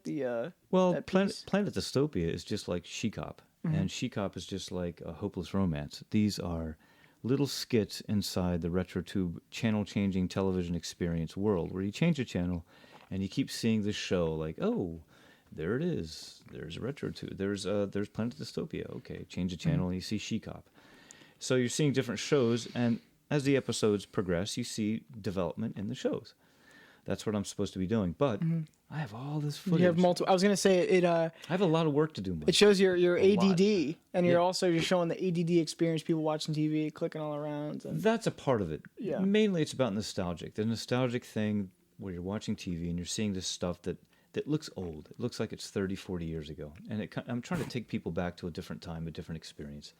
And we did film a lot around Planet Dystopia and a whole bunch of other people around She-Cop. And there's a lot of work that I still have to do to get those episodes out. And for some reason, I cannot motivate myself to do this. All I keep doing are new projects. And this is a big no-no. Because until you're finished with the old projects, you shouldn't start with a new. You said until you're finished with your. That's what I said a year ago. Right? And instead of following through with my own advice, I'm just getting suckered in by these little doggies crawling around my feet. They're so cute and they're so interesting, and I want to pick them up and, I want to make new films. And now I'm doing new stuff like Scourge of the Witch and Patch Polyester. Because for you, and the Shackling's not even finished yet filming. Well, there's kind of a contradiction with you that's interesting. Or I don't. Maybe You it's think? not, or it's a juxtaposition, right? On one hand, because I remember last time when we sat down, you said we had said for some of your actors, they're from the club scene and these various performance artist type of things, and for some of those people, it's sort of about the gathering, about the party. Sure. And you had said for you, filmmaking is first and foremost. It's about the film, but it's also for you. It's at least it experience. It seems like you the John Hartman experience. Yeah, it's a lot of fun, buddy. It seems like it is about the gathering. Get for dressed you. up and play. Yeah. So of course it's fun. It's right? awesome. It's awesome. It gives me a sense But do you of purpose. do you like editing? I love editing because it makes me feel like I'm creating a different universe. Yeah. I mean, if there's any way that God feels, it's probably something like this. You've all these characters are your children, and you're putting them here, there, in this situation, and that situation. So it's kind of like playing God. I mean, you have all these children, and you can lead them anywhere you want to lead them. It's awesome, and I get that from it. It's a very creative thing. It's a very therapeutic thing for me to edit. I love editing because I love my characters. Everyone that I film, I fall in love with. They really are like my children. I look at these people and it's like, God, I love you. No matter how many times I see certain characters, I just am so grateful that they did these weird, crazy things for me. So do you I can't love the? explain in words? It's so hard to explain in words when I'm editing. It's like a mystical thing for me. It really is difficult to explain, but love is the only way I can explain it. I just absolutely, completely adore these people that have come together to do because it's like, hey, let's go create a different universe. Let's go create a different reality. Let's go in the woods tomorrow and burn some people, and they do it. Well, now I was going to say, now I think you've been doing it long enough, and have this kind of community where I think people trust you enough where they know on some level. It's going to be rewarding. Like. It's going to be rewarding in some kind of way. You're going to laugh later. You're going to have images to show your grandkids, or you got to dress up and go through the motions of make believe. Like, let's go get dressed up and pretend. And that's the thing that you lose. Fun. That's the thing you lose too. It goes back. We were talking about Halloween, and you grow up, and I don't most grow up. people lose that sense of playing. Man. That's exactly right. So I think a lot of people who are sensitive, artistic people, want to get dressed up and pretend that life is awesome and it's fun and everything's good. And I think it's very therapeutic. But orchestrating all that is difficult because there's so many people involved. There's so many different projects. I'm only one guy, filmmaker, director, writer, actor, editor, producer. It's too much. And I don't have time to do almost anything else. Mm-hmm. So that's what I was going to ask you. I'm thinking about moving out of Colorado. Yeah. Moving to a place which is very isolated for a while and force myself to experience different forms of life. And video journals will always be, like yesterday, I crawled underneath a house on the Charles River. Yeah. What are these video journals you're doing, John? On YouTube? Or I crawled like the bicycle stuff, the Super 8 Voyager. Yesterday I took my GoPro and I crawled underneath one of these longboat houses on the Charles River. And I was like, hey, you could live under here. And I'm crawling around in the leaves underneath the deck. And I'm looking at the Charles River from underneath the house. And this kind of thing is no stress. It's interesting. It's fun, like to you're just trying to make a document of it, right? Yeah, like I'm building a house. And by the way, too, it's not a sponsorship, but I thought you and Rod Weber were the guys who turned me on to the GoPro. And then I found a article. I don't know if it was Filmmaker magazine or something, where they were saying like that. I think it was that independent filmmakers have embraced GoPro, so GoPro should embrace independent filmmakers more. That it's still marketed more as just a sports, like an action camera. You know, like strap it to your head and go snowboarding or whatever the hell. Not for me, man. I've been carrying my GoPro since 2000. They say that should be your first camera to do independent filmmaking. You know? I mean, according to this article, I'm not saying. I would challenge that, but for me, a GoPro, I carry it with me because it's so small. And video journals, that's what I mean. Like you want that like a portability. And, it's the same thing as a cell phone, really. It's just that at least you can. There's more space. There's more space, and it has the wide angle lens, and I like GoPros. You can go underwater. Yeah, it's something I still feel like I'm kind of, I do these things, and we've done acting in your stuff, and actually, the outgrowth from doing this type of a thing, sitting down with other people and talking. Before that, I did a TV thing, like a monologue thing, where I would just sort of sit and improvise on different topics, and actually won an Alliance for Community Media Award. And like, despite all that stuff, I still feel camera shy at times, and I feel like I always wanted to do video journals or video blogging and stuff like that. And it makes me think of, I knew this girl, Ryan Hodson, who, when I was in high school, when I was volunteering at New TV, I helped her and these other people she went to school with at Mass Art. They did like a comedy kind of variety show. And then she went on to, around 2005 or so, before YouTube got popular, no one... most people were like, how do I even put this much video online? And she sort of became the video blogging queen. Like she had her camcorder or whatever she had, and she would do little snippets from her life. And now I think with something like the GoPro, how much easier something like that is. She would do selfies like this. That's what I mean. It wasn't so, you know what I mean? Now the technology is so it's like so easy. Like, it's like, everyone's a filmmaker what's your now. excuse to not do it? Yeah. And And it's no know? stress, man. Yeah. You just pull it out and you film something, and it's awesome.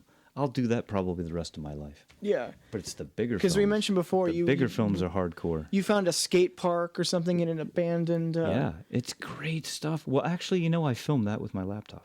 Okay, there you go. Did you want to talk about the bike trip? the abandoned mental hospital? Fernald. That you went to. Well, I went back to Fernald after a year, and this time, for the first time, I went legit. I went right up to the door and I spoke to a nurse, and she deferred me to a campus police officer who I had a good conversation with for about 45 minutes. And this guy told me stories of Gothic gangs from Pennsylvania, from different places, going there, sacrificing snakes and doing There weird are Gothic things. gangs? Yeah, doing really weird, because it's supposed to be haunted. And it's this. But are urban- they just vanilla and they're making that up? Or is that... Maybe. But they are trespassing. And the urban legend thing, it attracts people from all over. I mean, Fernald was the largest mental institution in the world. And now it's closed and most of the buildings are abandoned. So a lot of weird ghost hunter types are going there. And he said, yeah, man, you Ghostbusters, would you say? Ghostbusters, ghost hunters, Yeah. or ghosts themselves. Mm-hmm. So this guy, a really, really cool officer, said, you can roam about, no problem. You seem like a good guy. Just don't kill any animals. Please don't destroy anything, because it's been happening a lot. And now they're setting buildings for demolition. They're going to demolish quite a few buildings. They're gonna So people are killing animals? They're sacrificing animals. There's blood on the walls. Although he said that a lot of the blood comes from a hawk that comes through the window. This is inside the building? Yeah, and the hawk smashes the rodents, Oh shit! against the wall. Oh my god! And he goes, "Yeah, that blood on the wall. It's not from animals. It was the hawk. It's the hawk. Hudson Hawk. This cop's worked Remember that Bruce Willis? 24 years. He Pet sees project? this. So, Fernald is out. I'm not going to film there anymore. But I did go back, and it breaks my heart to see this place razed to the ground, because for me, it's a perfect theme park just the way it is. Dilapidated buildings with vines growing up the walls, and the ghost stories, and he told me in the library, on the basement of the library, that's where the morgue is, and I was there because I went there before, but I didn't know. There's a morgue in the basement of the library, and I went in. Why is that? I don't know, but that's where I had to access the library. You Yeah. have to go in through the basement. That's the only access to that particular building, and I went in there, and I was like, wow. If I'd known that it was a morgue, I don't know that I could have done that. Because Are you a superstitious guy? no, but well, I don't want to say no, even though I just did. I just said no. Do you believe in demons, John? I think it's possible that negative vibrations can linger. Watch this part of that when I go to post the podcast. This part of it will be like sketched out, like. Remember that? What's that called? EVP or something, where there's supposed to be ghost Poltergeist signals through the technology, and yeah. I'm not hip It on was the a stuff, Michael Keaton starring when Michael Keaton's career was on the downturn. He was in a movie like, I forget what it was called, but he was in that movie like that. Beetlejuice. Well, that's a good one. That was yeah. Good God. Are we wrapping it up? That was Mike? no, Is no, that I'm a not. wrap-up No, sigh? That no, was it's a not. sigh. It was It's absolutely not. No, this is reality, John. I don't. My list is done. RetroTube hiatus, Vermin Supreme, video journals. Well, tell me about. Oh, I was on Bulgarian national television. Okay, yeah, here we go. Why? How? And why Bulgaria, John? I never asked you that. My best friend's Bulgarian. Actually, he passed away a few months ago, and that's why I went back there to see what I'm I could sorry do. to hear that. We had some property and a couple of village houses, and he's a spiritualist, like I'm a spiritualist. We're both esoteric Christians. So what does that mean? Esoteric Christianity is a way to look at the teachings of Christ through anything else beyond the four Gospels. Subscribing in mysticism, like reincarnation, karma, vegetarian diet, astrology, meditation, yoga, things like that. So it's very Eastern. It's kind of like more like Hindu type stuff.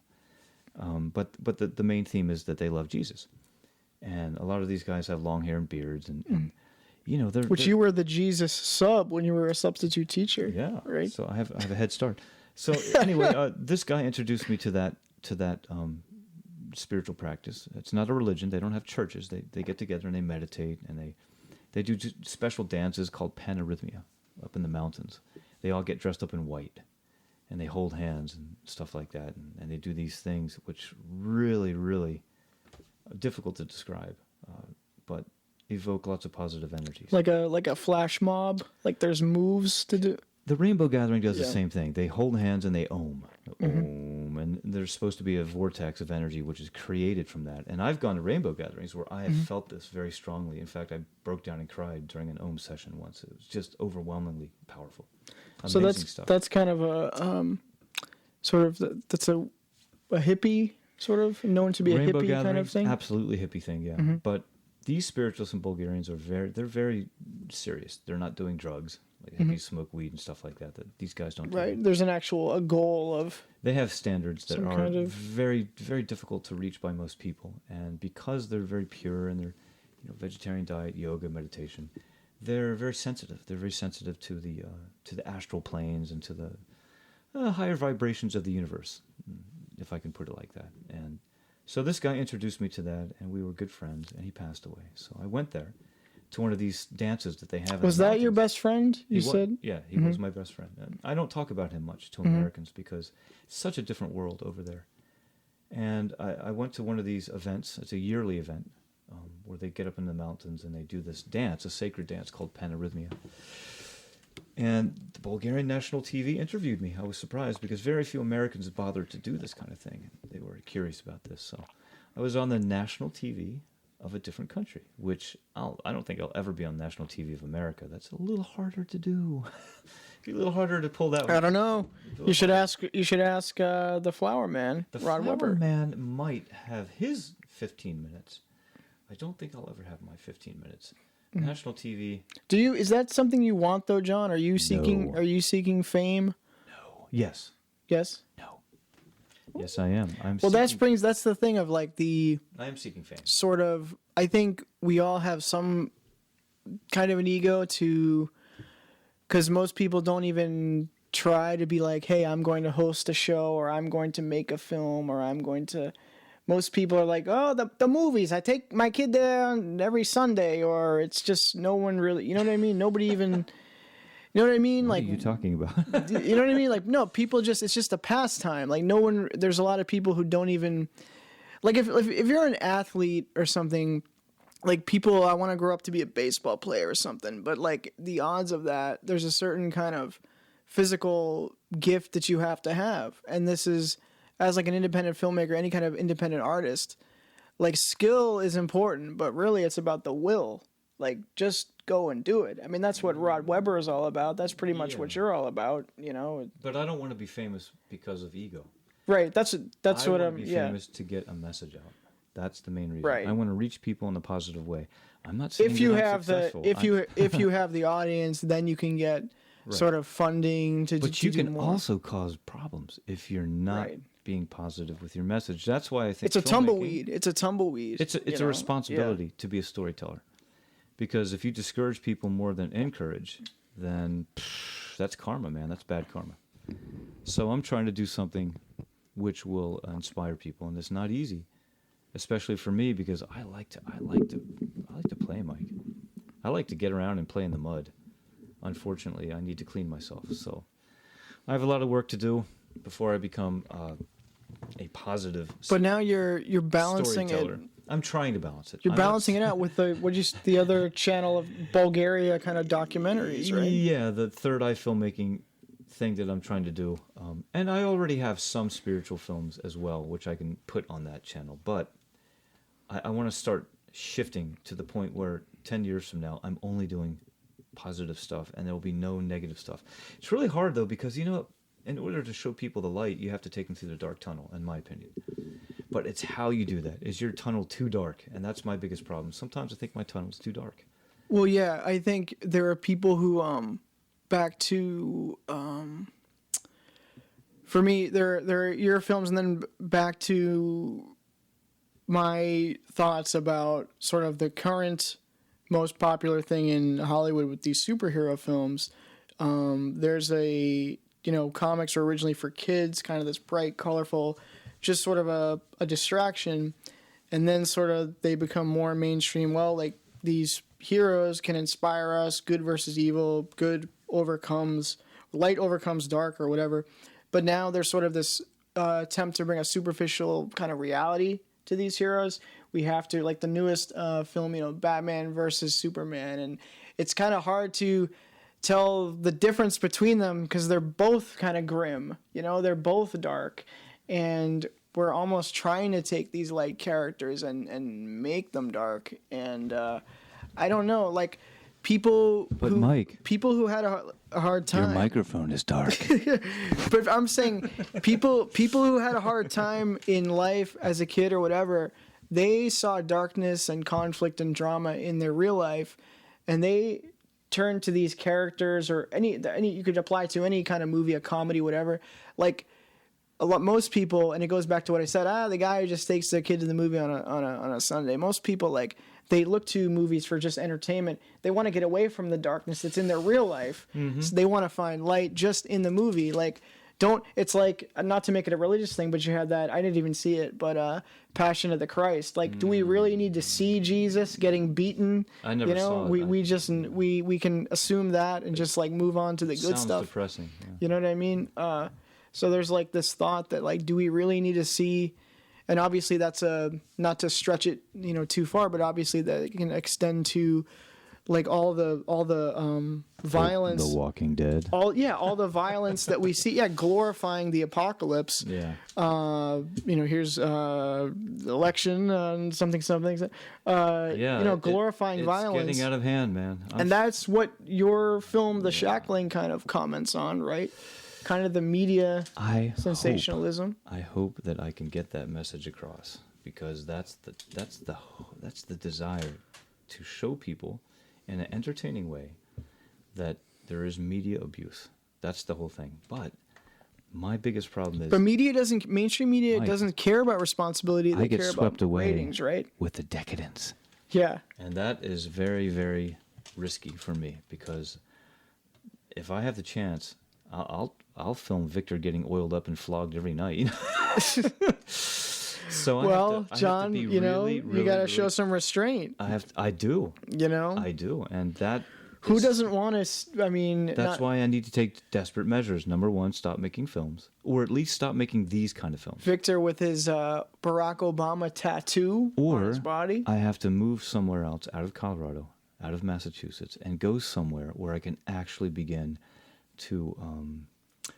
There's a prophet that puts it this way: you can change the grooves of your psychic album, because that album is playing the same song over and over again, and until you think old habits die hard, kind of. They do. Yeah. So you need to change the grooves. Compulsions, right? Change those grooves of your mental album, your record album, and eventually those new grooves, the new patterns, will dictate what you do. Mm-hmm. But they say, like, your personality is totally formed by the time you're like 6. I've heard 7 is when your personality, and changing your habits, if you're after 30, it's very hard. But I think that's a fallacy for everyone. I think there's isolated cases where even if you're in your 70s, you can turn a bad habit into a good habit. I think so. And I'm going to try to do this. I've been trying for about 3 years now. And I'm inching forward. I don't think I'm falling back. I'm inching forward, but it needs. But at least you're self-aware enough. At least you're self-aware enough to consider it. I mean, you just never know. You just never know, man. I had a kid I went to high school with. You might. That's died. Very nice of you to say. He died of a heroin overdose. And I had I fell out of touch. I can't say I was huge friends with him. I fell out of touch with him. You see the Facebook updates. Doesn't appear to be anything wrong. A lot of times they say this was suicide, but I found this was something like that kind of drug use where it's, he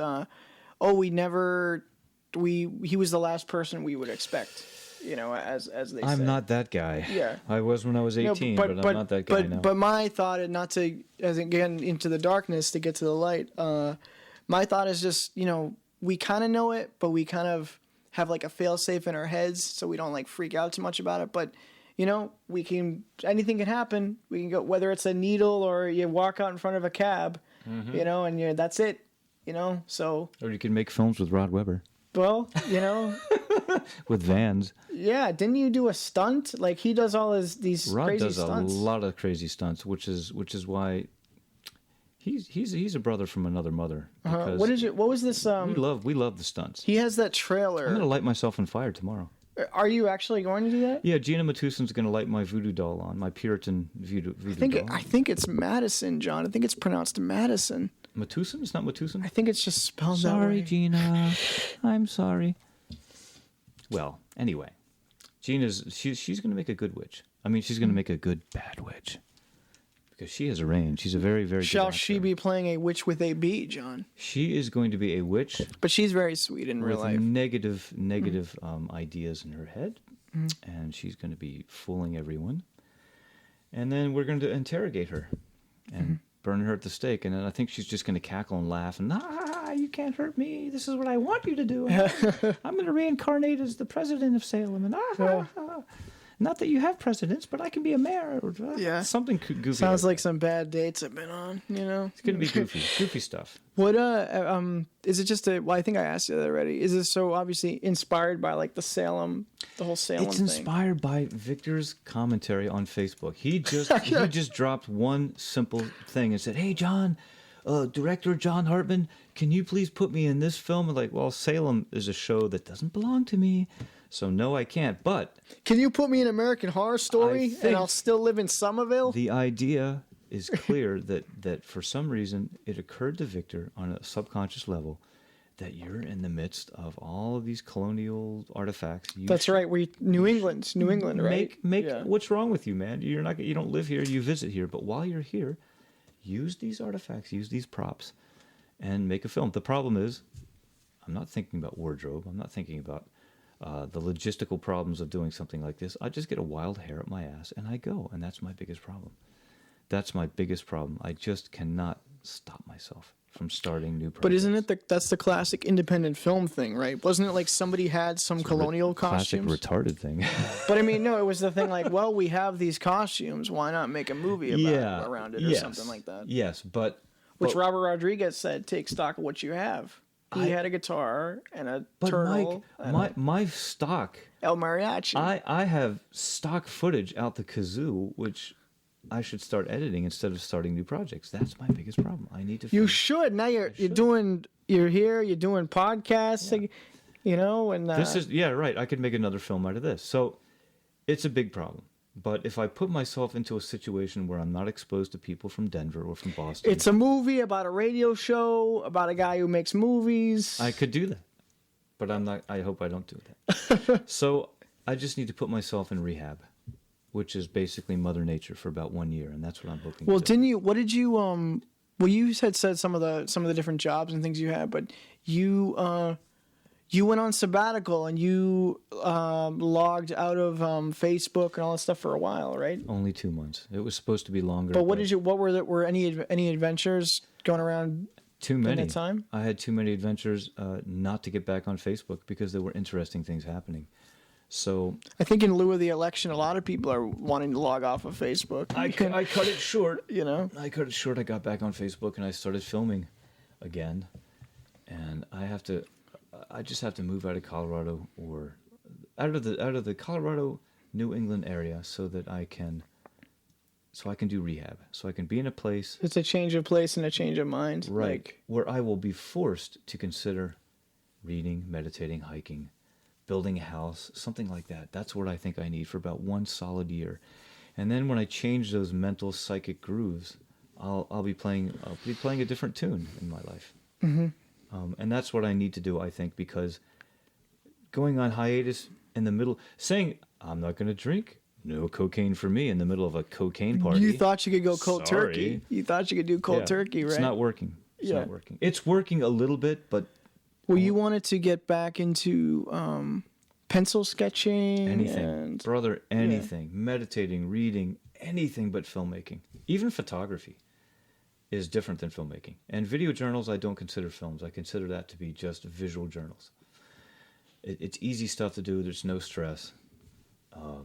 But the actual, galvanizing all these forces to make these things happen is something that is so much fun. I guess it's awesome. I love it so much that I'm a junkie, man. I'm a junkie because it gives me a sense of purpose. Yeah. And I feel like... And I think back... Maybe, Mike, here's something I want to tell you. Maybe I'm wrong. Maybe it's my mission in this life to do these kind of things so that I can help other people be to consider make believe and to consider. No, you're absolutely right. It's possible that I'm failing my. I think it is. I shouldn't be stopping, but something else tells me that I need to at least reevaluate the amount of filmmaking, and I'm not able to stop. I'm not able to just say, okay, I'm just gonna change the battery. Keep going. this year I'm going to make 5 films instead of 25.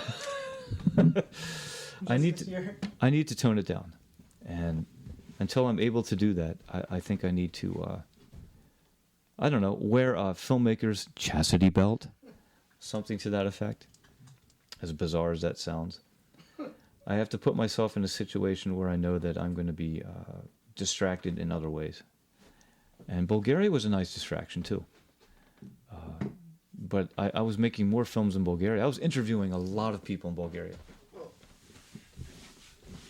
I asked you, how did you discover? How do you get introduced to? Am I too close? Sorry. How did you get into? You're Bulgaria? never too close for me, big boy. How does one find out about Bulgaria? I just have to swap the back. How does one find out about Bulgaria? What is Bulgaria? What is Bulgaria? It's a country in Eastern Europe. And they're very. Why did you go? Why did you end up there? My best friend was Bulgarian, and he escaped from Bulgaria, 1989, 88, 89.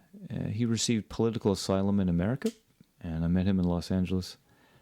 And he convinced me that Los Angeles, or Hollywood in particular, was not conducive to my spiritual development. So I left with him, and I lived with this guy for 8 years in America. And then he returned to Bulgaria. His name was Simeon. And after that, I began to visit Bulgaria in 1999 after he left. And I've been there 6 times, maybe collectively almost 3 years. I speak the language. I have 2 village houses. And I'm interested in their spiritual practice. It's not a religion because they don't have a church or anything like that. And like the Rainbow Gatherings, they don't really have leaders. They just have public figures, people that everyone looks up to, or most people look up to. And these public figures, they have lectures and they have gatherings and so forth. And this is very interesting for me because they seem like very intelligent, very nice people that like to meditate. And there's a lot of people like that in America, but I find that like in communes, in American communes or in spiritual communities, there's a little too much diversity for me. Like some people believe in God, others don't. Some people smoke marijuana, others don't. Some people drink, others don't. Some people meditate, others don't. And I find that I feel comfortable around the kind of people that gravitate around the same belief system that I have. I like to philosophize with people that don't agree with me as much as the next philosopher. But I enjoy people that are closer to my way of thinking. So Mike is over there messing with the camera, and I'm keeping the show going all by myself. I could say anything I want. I'm the man for now. I'm the man of the hour. Michael Toole is behind the tripod. I'm the man of the hour. I could be playing with my kneecap and you'd never know. I'm bombing over here, Mike. Playing with your kneecap. I'm playing with my kneecap and you'll never know. Yeah. You'll never know. I wish that could be hooked in all the way, but I was just swapping the video. The audio kneecap? People will not even know. Oh my gosh. The people will not even know. Why is that? Hold on. That you almost knocked over your light. Let me ask, John, I need a long answer here, John. What does filmmaking mean to you, John? Mike is leaving. He's leaving the chair again, so I'm going to carry the show. Filmmaking means to me, in 1,000 words or less, a chance to tell a story and to help uplift what is the purpose humanity. Of storytelling, do you think? The purpose of storytelling, for me, is to help people to expand their consciousness by considering the human condition and how we ought to live. How we ought to live is extremely important, and I think that filmmaking needs to consider meaning. We need to have inspiration, and instead of just making a film, we need to actually have meaningful stories to help us to expand and to grow. What ought we to do, Mike? How ought we to live? I don't know. I mean, I think living, it's different for everybody what their priorities are, but we have to find a way to get along. And part of me, it kind of raises the question in the whole quest for peace, and you have war. That's it's a money driving thing, and I don't know if is conflict like part of our DNA. Like we say in storytelling, conflict drives a story. Is there a way to completely get along? When everyone comes from different backgrounds, different psychological makeup, Yes, different things. There is, I think, but only once you overcome the obstacles, which takes, getting in touch with conflict. You're going to be in conflict with something. But once you overcome the obstacle, you're stronger and you can move ahead. But different levels of conflict, I think, it's up to you. You can have a horrible level of conflict, like how do I live from day to day without being killed? Well, right. That's one depending level. depending on the environment you live. Yeah. Your priorities will be different. Yeah. Like, who cares about the latest Netflix show when you're just trying to eat? Like most animals, get food, don't get killed. Get food, don't get killed. I think and even that's it. saints and angels have conflict, but it's a higher level conflict. They're not as limited by their level of conflict. Mm-hmm. So, without conflict, without some reason to grow, I mean, we're limited. That's a conflict. If you're limited, if you're limited in what you can do, you're going to be in conflict with yourself, I guess you could say, almost. So, for our level, I would say there has to be conflict. Or, I heard recently in Bulgaria that there are people who are so advanced, or creatures in the universe which are so advanced, that they're beyond these dualisms of right and wrong, of saint and student. They're beyond this dualism. And that's something that I can't even touch on because I don't quite understand what that means. But apparently there are people who feel eventually we will be beyond the dualism, which I would imagine means being beyond conflict as well. Mm-hmm. So. That's like as a Star Trek fan, it's we're in that. You are talking William Shatner Star Trek. I am, and then also Star Trek. The Next Generation. Do we need That's right. conflict, Captain Kirk? I shall consider it. Little Fuck. John Hartman does all your favorite pop culture monologues. Man, Dr. McCoy, Bones McCoy. They call them Bones for a different reason. Behind the scenes. Is that true, John? I don't know. I'm fishing for things to say. No. I'm on a point. Star Trek. The whole thing with Star Trek is supposed to be we've evolved past the need for money, and I think food. I mean, I think it's we're just out here on this 5-year mission just to explore.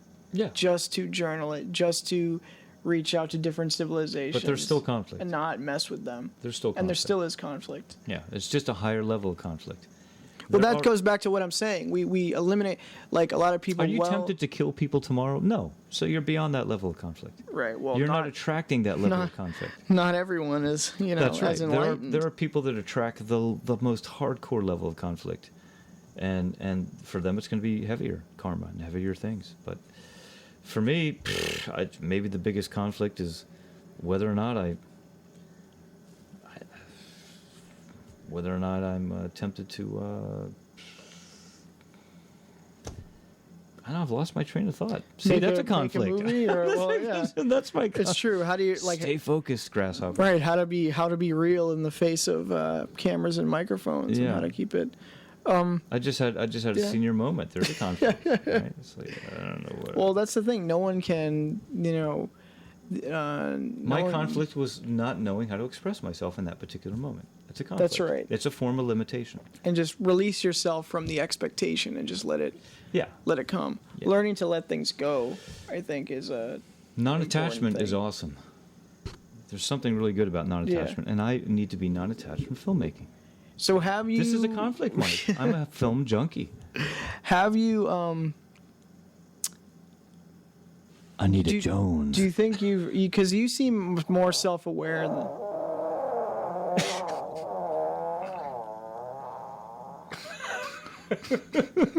I hope your microphones picked that This is up. a cultural... This is a cultural show. I just applied for an arts grant, Wow. John. That smells terrible. I do apologize. We got arts and farts on Experimentally Ill, as it should be. Episode 99. Next one will be Lawrence Holly, and I'm sure he can beat you. But, over the phone, it just ain't the same. Over the Skype, however we can get him. Wow. That's horrible. What a deal breaker that is. They should call him John Fartman. It's been said. I think we should end the show on that note. Hold on, John. We can find something. Well, we're close. We are almost done. If you want to hit those 2 hours. Yeah, I think yeah, that's a sign. that is actually a great way to end it, There you John. go.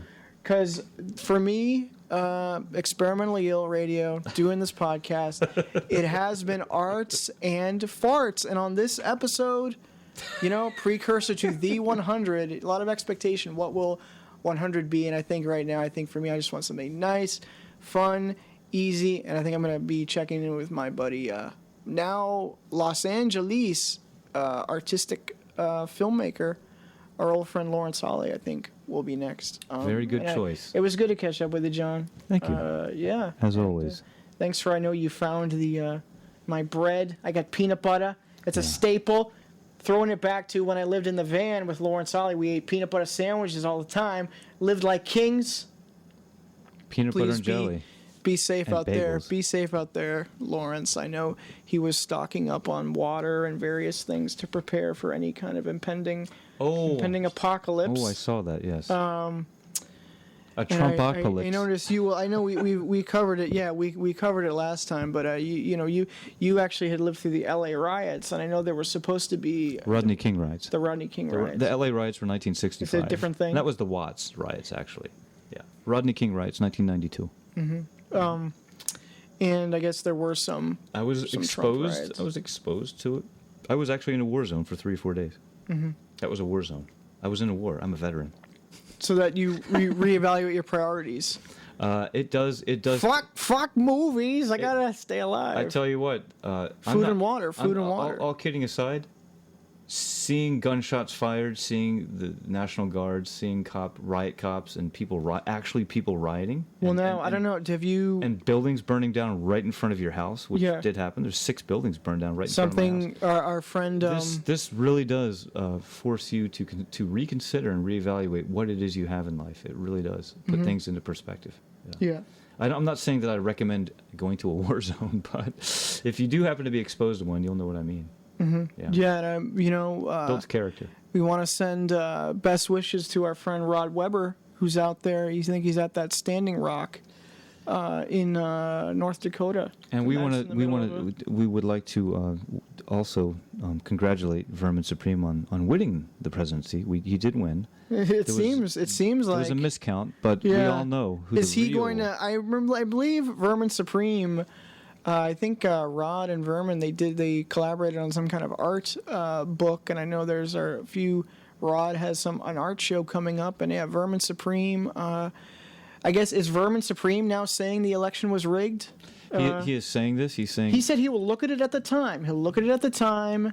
He will get his they say fine tooth comb. He's gonna look at it with a fine toothbrush. a big one too. He has a giant toothbrush. Because in America, everything is bigger. It's super classy and huge. Just like Donald Trump. And Mike's new accent. His hands, apparently, what do they say? His hands were smaller. Don't go there. Yeah. Don't do it. On that note, Yeah. thanks, John Hartman. You're Check him out. RealGroovyFilms.com. Thank you. REEL. Yay. GroovyFilms.com. Anything else? That's all I have to say. Retro Tube. Good night, children. John Mayer. Is your middle name Mayer? John Meyer. John Hartman. Meyer Hartman. Yes. I thought it was John Mayer. Like, is he like that pop singer? Or? No. John right. Meyer Hartman, yes. John Hartman. RealGroovyFilms.com. Goodbye. Filmmaker, world traveler. interesting. Thank you. Interesting soul. Thank you. Sitting down. Part 2, man. This is our follow-up. In-person, one-on-one. John Hartman. Episode 99. You're taking control away from me here, John. We're wrapping it up. And so thanks to everybody who's supported this podcast. Couldn't do it without you. Thank you, everyone who has collaborated with me. I'm trying my best. Just trying to do something. Why not? In the face of, wild politics and just unpredictability, why not? We talked about storytelling. Why not tell your own stories?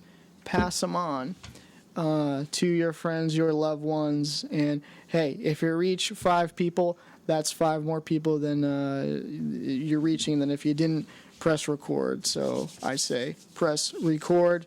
And I also say go to experimentally.com and persist to get ill.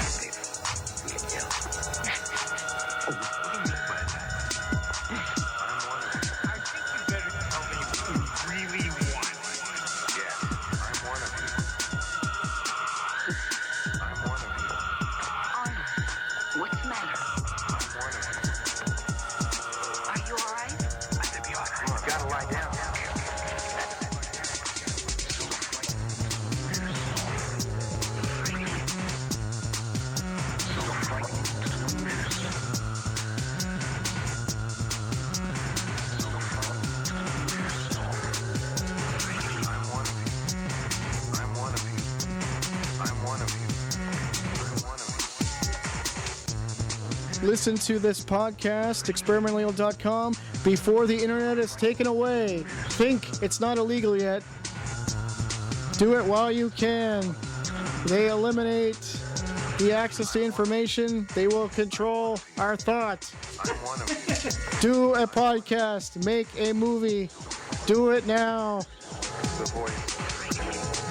Reality television is now just reality. TV is real. Baby oil is the key to all of this. Somehow make the connection. Not a conspiracy. Follow me on Twitter at Mike O'Toole, on Facebook, Twitter, Michael P. O'Toole, Instagram, John Hartman, Facebook, John Hartman, Real Groovy Films, YouTube, experimentally.com. Everything on Facebook, the world on the worldwide internet.